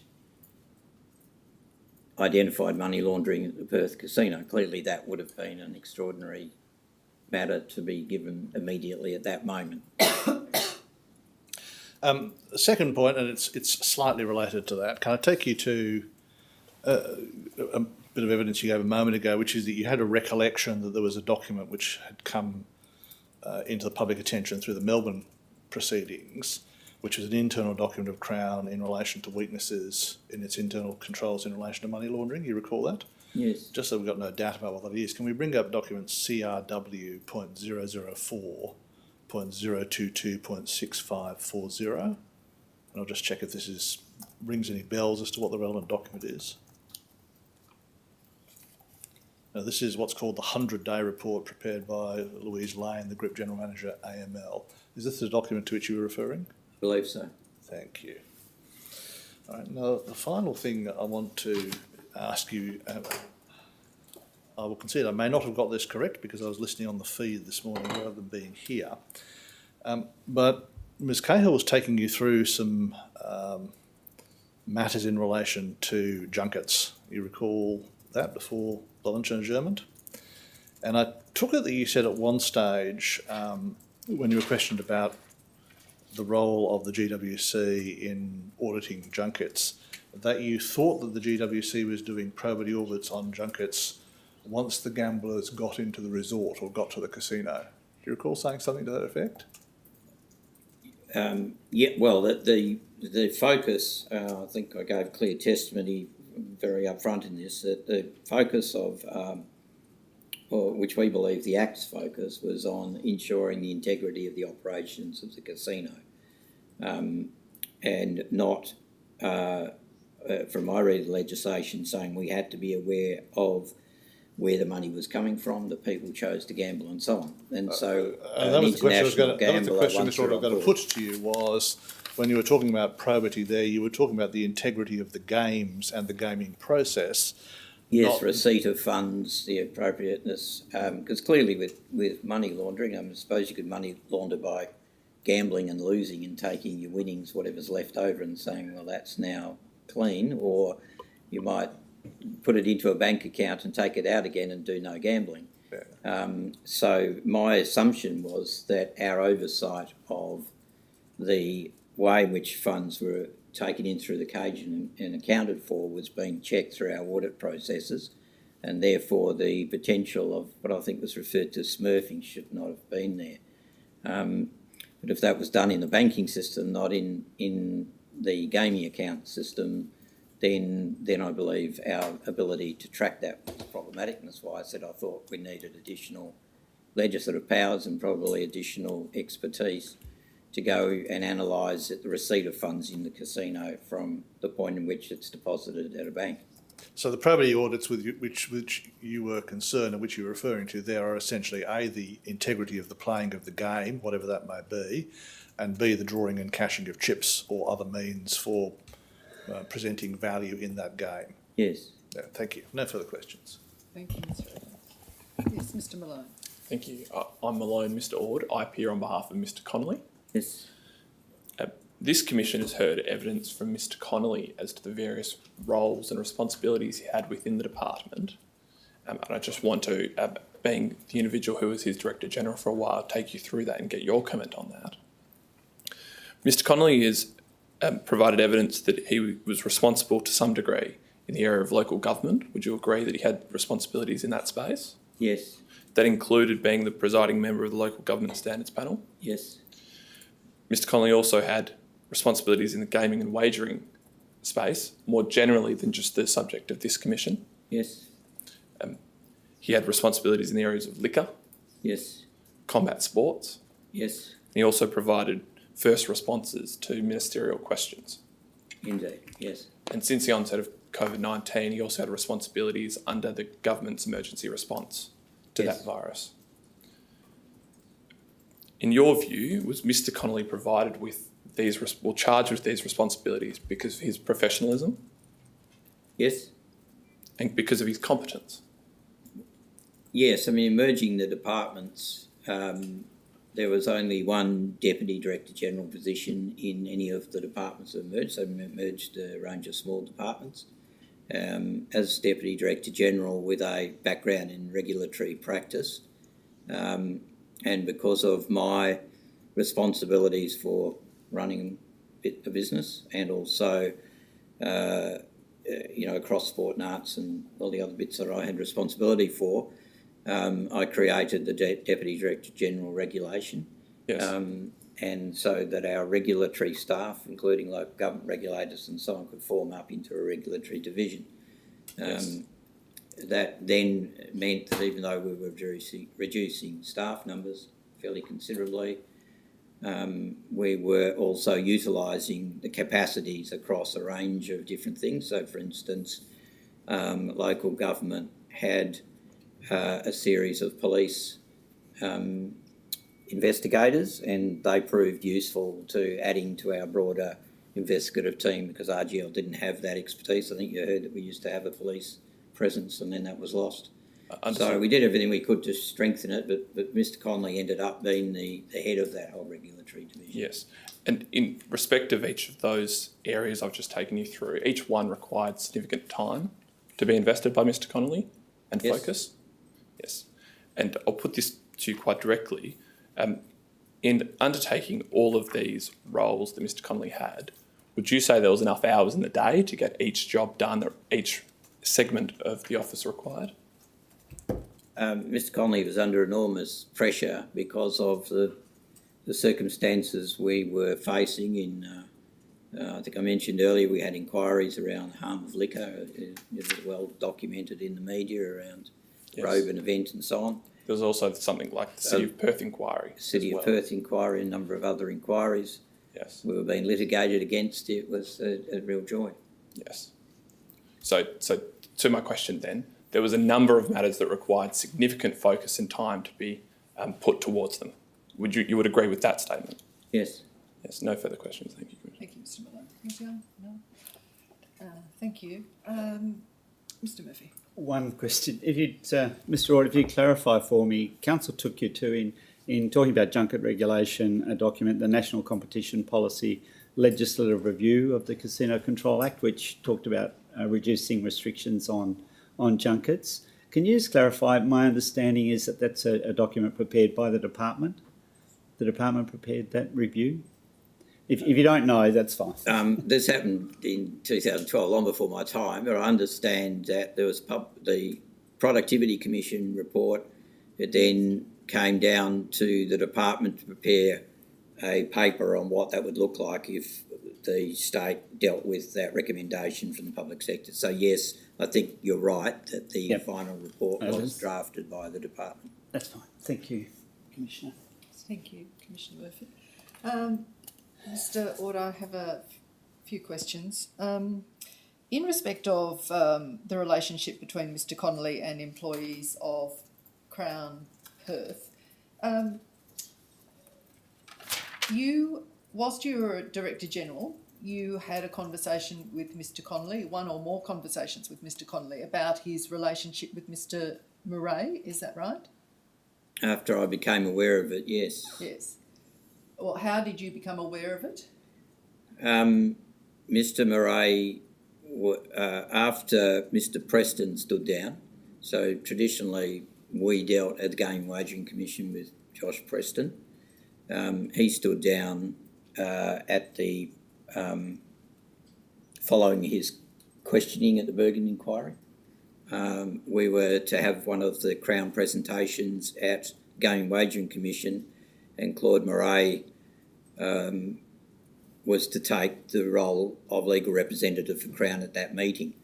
Mr Connolly advised the Gaming Wagering Commission just ahead of Mr Murray appearing that Claude Murray was a personal friend of his and wanted us to be aware of that because Mr Murray was now appearing for the first time before the Commission. And that's when I first found out about it. That was the very first time you had any knowledge of the matter, is that right? Yes. So, and I think you said today that you didn't know about then his relationship or friendship with Mr Preston or Mr Hume prior to evidence being given in this commission of those matters, is that right? Yeah, I didn't know that he was a particularly personal friend. I knew that he knew Josh Preston, obviously, because he came regularly to meetings. And I wasn't aware of the operation, who was representing Crown at the operations committee. So no, I didn't know about those personal relationships. I knew that Mr Connolly had worked with one of the members of Crown, but exactly the who and how it all fitted together wasn't something that I was aware of, and hadn't come to me on the basis of I want to let you know that these are personal friends, I'm going fishing with them, and they sit on this committee. So I didn't find out about most of that till these hearings. So then Mr Connolly made a formal declaration of the conflict with Mr Murray, didn't he? He did. But he didn't do that in respect of either Mr Preston or Mr Hume, did he? No. Not at that time. He did say that he'd made declarations of relationships to my predecessor, who confirmed at the meeting that Claude had been previously referred to him and he was aware of it, and he was aware of it. What you're saying is, and I want to get this clear, that whilst you were Director General, Mr Connolly, you say Mr Connolly did not make any declaration of a conflict of interest with you in relation to Mr Preston or Mr Hume. No. And I understand, correct me if I'm wrong, that having now heard about those relationships, that still doesn't change your view of Mr Connolly. The way I contextualise it is Mr Connolly believed he had made the declarations of these personal relationships with the previous Director General, and that, if you like, had stood as a recorded conflict of interest. And therefore he didn't feel that he needed to redo it to me. Do you find that, sorry to interrupt you, but I think I understand what you're saying, is you've not contextualised it in that way. You've not only contextualised it, you've rationalised it in that way, and in your view that's an acceptable just explanation for his failure to make any such declaration to you or the GWC about those relationships. Is that right, or am I wrong? No, I think as I've learnt about the fact that they sat on the operations committee, I think that would have been appropriate and should have been declared to the Gaming Wagering Commission formally and in writing. All right, so having said you think they should have been declared, does that in any way affect your view about Mr Connolly and his professionalism in respect of him carrying out his duties as the Chief Casino Officer? I believed and still believe that Mr Connolly was an honourable man and believed that he could firewall his professional obligations from his personal obligations. I think that I saw plenty of evidence that he took his responsibility as a Chief Casino Officer very seriously, as from the regulatory perspective, not on the basis of any interest in Crown getting assistance from him in getting things through. So from that perspective, I believe you could rationalise it. I think the issue at heart then is, and I do understand he's been questioned on this, is that practical? Is that realistic when you've got such No, close that wasn't personal actually my relationships? question. My question was, in light of what you now know, has it affected your view of Mr. Connolly? And I sorry to cut you off, but my view is that it hasn't affected your view of his objective professionalism. Look, I would have to await the outcome of the commission to find if there's evidence that he unduly influenced something. Hopefully there isn't that evidence, and then I think I feel very sad for Mr. Connolly. I'm loath to say that I feel that he acted with impropriety because I just don't have the personal evidence that he did. To be saying hypothetically, am I disappointed about the conflict? Do I feel that it's reflected poorly on myself and the agency I led? Then No, yes. Mr. Ord, let me get this straight. I'm asking you whether you have taken the view that it reflects poorly on Mr. Connolly and his objective professionalism. Yes, I think it probably does. Now, can I take you to the issue of the calculation of casino tax revenue? Whilst you were Director General, did the issue of whether the Perth Casino should include as part of its revenue the dollar value of Crown Rewards loyalty points converted to electronic gaming machine or table game credits as part of its casino taxable revenue arise? No. So whilst you were Director General, did you think that the casino was including them as part of their casino taxable revenue or not? I didn't believe they did, no. And why did you think they weren't? Because I understood that our auditing of tax, and if it was not a legitimate deduction, that the auditing of tax had been scrutinised extensively through Auditor General and other processes as well as our own auditing, and that they were compliant with the Taxation Act. I'm not here referring to a deduction. I'm referring to them as being part of the income, if you like, the sums received by Perth Casino As revenue. from casino gaming. That is the value of Crown Rewards points that were converted by patrons into credits for EGMs or value that enabled them to use at a table game.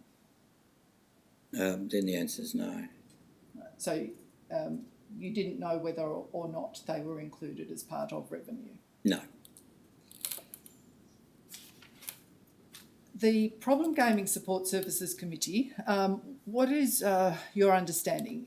Is it a subcommittee of the GWC or not?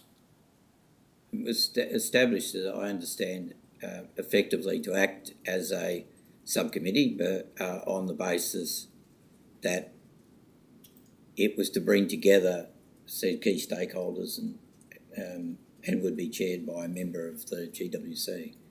Well, you've said that it was chaired by Mr. Connolly, but Mr. Connolly wasn't a member of the GWC, was he? No. He was an officer of, Chief Casino Officer. If we were to take the view that the Gaming and Wagering Act says that a member of the GWC must be on any subcommittee. Yes, I'd say yes. There isn't a member of the GWC on the Problem Gaming Support Services Committee. Should that affect our view as to whether it was a subcommittee of the GWC? Well, I took that it was, and we did change, get a GWC member on it at the end when I took over and realised that as chair, and I attended as chair as a member of the GWC, which of course I was, and then recognised that we needed that membership. I understand that, again, it was a process that I inherited, and whether the Commission had made a determination that the Chief Casino Officer should sit on the committee, I'm not aware of. It would have predated my time. So would it also be right to say that you weren't aware whether GWC had delegated any of its powers to the committee? I don't believe they delegated any of their powers, no. So on what basis did the committee make decisions to deal with GWC's money? They made recommendations which came back to the GWC and GWC approved. Did you ever turn your mind to whether it was appropriate to have gambling operators on the committee, as members of the committee? I thought that it was appropriate that they were there. I mean, they had a responsibility to have an effective RSG program. By having them in the committee, it brought the place in which harm could potentially happen at those who were trying to provide the services together in a forum.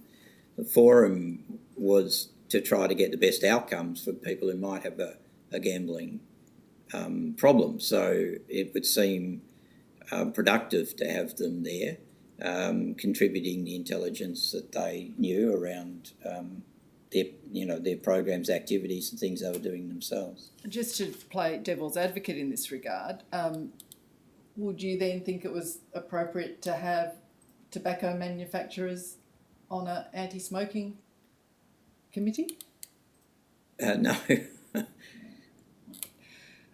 Did you appreciate, whilst you were Director General, that fully automatic table games at the Perth Casino have a different banknote acceptor limit to EGMs? Or did you think that it was the same? Again, I'd need to take advice.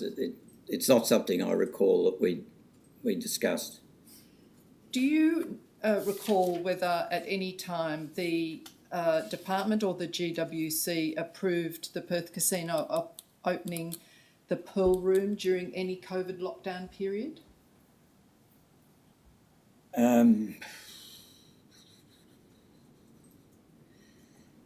I do believe there was a request to... during the COVID lockdown period? No. Sorry. Not during lockdowns, the casino was locked. With respect to the discussion or exchange you had with council about a reduction in the rate of play, the speed of play. Yes. You're talking about making changes because of the economic position at that time that Crown was in. Did you or the GWC, did you think or the GWC ever discuss the fact that if the GWC made these changes to increase Crown's profitability, it would be at the expense of local patrons, both financially and potentially in terms of harm? We took a different view that the games are getting more complex and therefore they were slowing down. Crown would progressively lose revenue. There's not a really way of just incrementally changing that. So we understood that if there was a change, then it would change the turnover rate. Well, And as I said, we had the belief that we could monitor that, and if it was only marginal, then it would address the viability concerns Crown were raising without significant additional risk to players. You've got to remember, if the games are more interesting, there may be a much broader group of people playing. It doesn't mean an individual player is the one that's paying more for it. So it's an ecology. you're reducing speed of play. You think that that's going to encourage more patrons rather than the same patrons gambling more? Well, they were arguing that the games needed to be interesting enough to attract somebody who is just having a night out and experience a good time at the casino. So if you assume that that a broader diversity of players may play the machines, then there's less opportunity for the domination of a single player on the machine. So that's the sort of concept. Was it's an entertainment venue. There isn't a value proposition for Crown having problem gaming. People's lives been ruined. It's a disaster for a casino So clearly their interest is to have many people playing a small period of time, not one person playing solely. And you talked about a related matter in your evidence about you understood that there was a time that someone could play on an EGM before intervention. What is your understanding of that time, what that time was whilst you were Director General? The way I understood the RSG program operated was that it was largely people who were, if you like, RSG officers on the floor, that their task was to observe people at the machines, and I guess there was also, of course, the cameras that look at the systems and so on, and the RSG officers would be directed to intervene if someone was there for a long period of time. Well, that's what I'm interested to know, is what either you regarded as a long period of time, or probably more importantly, what you understood to be the period of time in the RSG policy at which somebody would have to be spoken to by the length of time they'd been playing. I'd imagine that. No, I don't want you to imagine. Either you know or you don't. Look, I don't know if there's a scheduled time for intervention. So in your mind, what would you regard it as a long time? I would imagine if someone's at a machine for more than an hour that you'd probably want to intervene.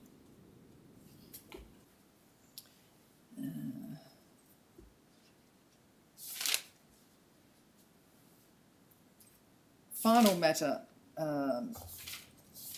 Mr. Ord.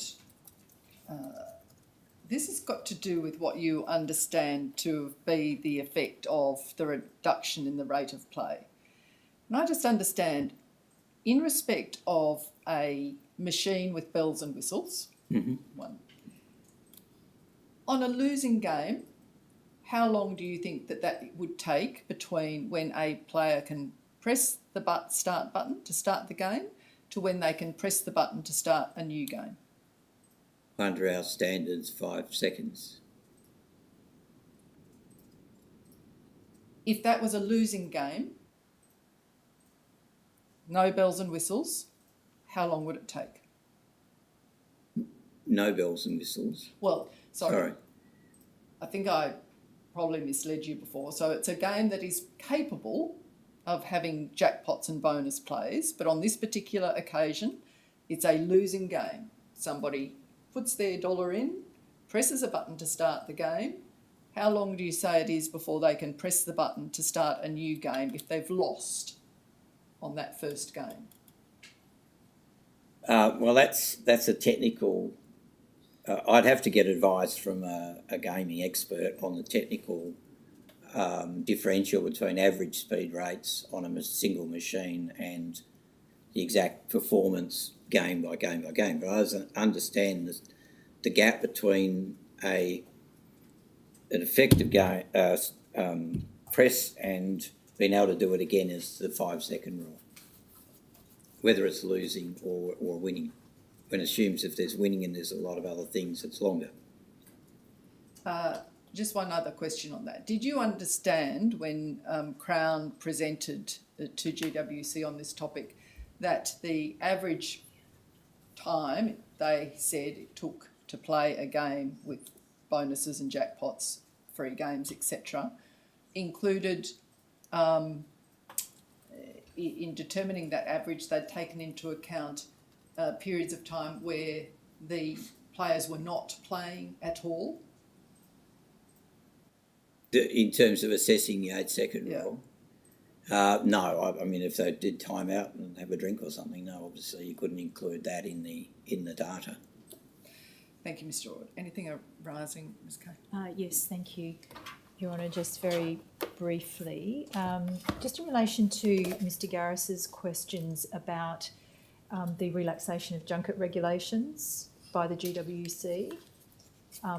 You weren't involved because you weren't there at the time in the repeal of the junket regulations in 2010, were you? No.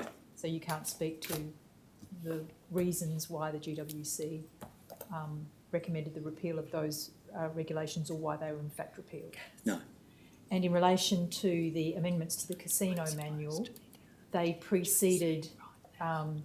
your arrival in 2017. And again, you can't speak to what motivated the GWC to approve the amendments to the casino manual, can you? No. Thank you. Sorry, Ms. Cahill. That's fine, thank you. Yes, Ms. Seaver. Thank you. Mr Ord, you were asked some questions by Councillor Sisting about priorities for the GWC, including the review of the KPIs and the compliance review. Yes. And as part of your answer to those questions, you talked about other competing priorities. Wish to make sure the Commission has an understanding of those different competing priorities, because your answers were over a number of questions. You mentioned that one of the initial priorities was the merge of the various departments. Yes.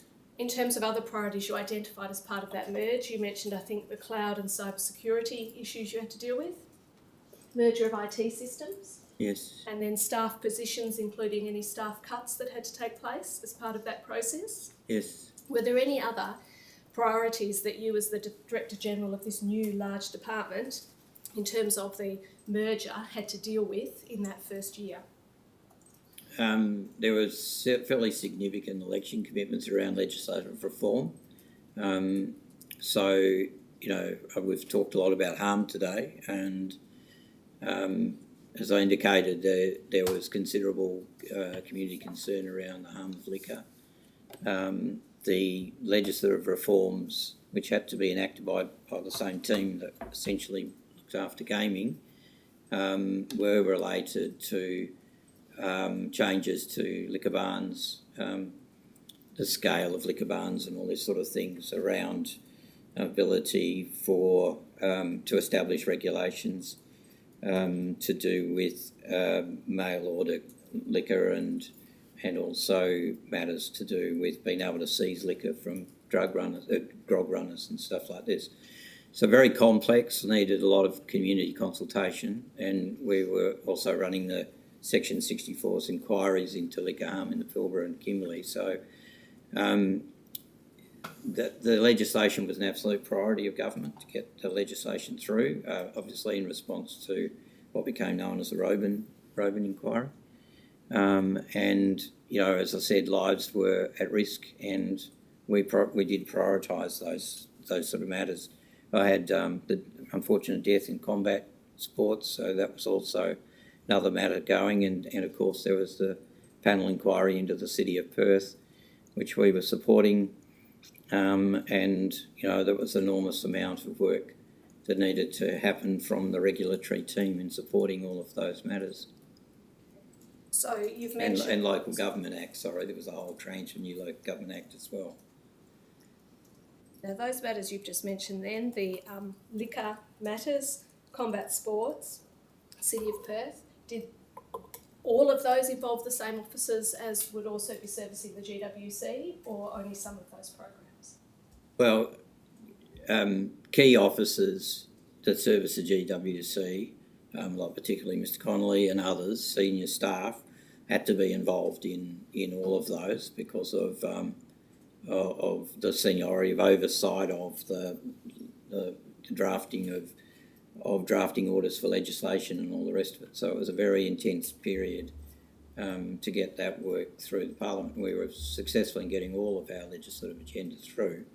The sacrifice of that, unfortunately, was that we weren't able to review some of these, or complete the review of some of these other matters.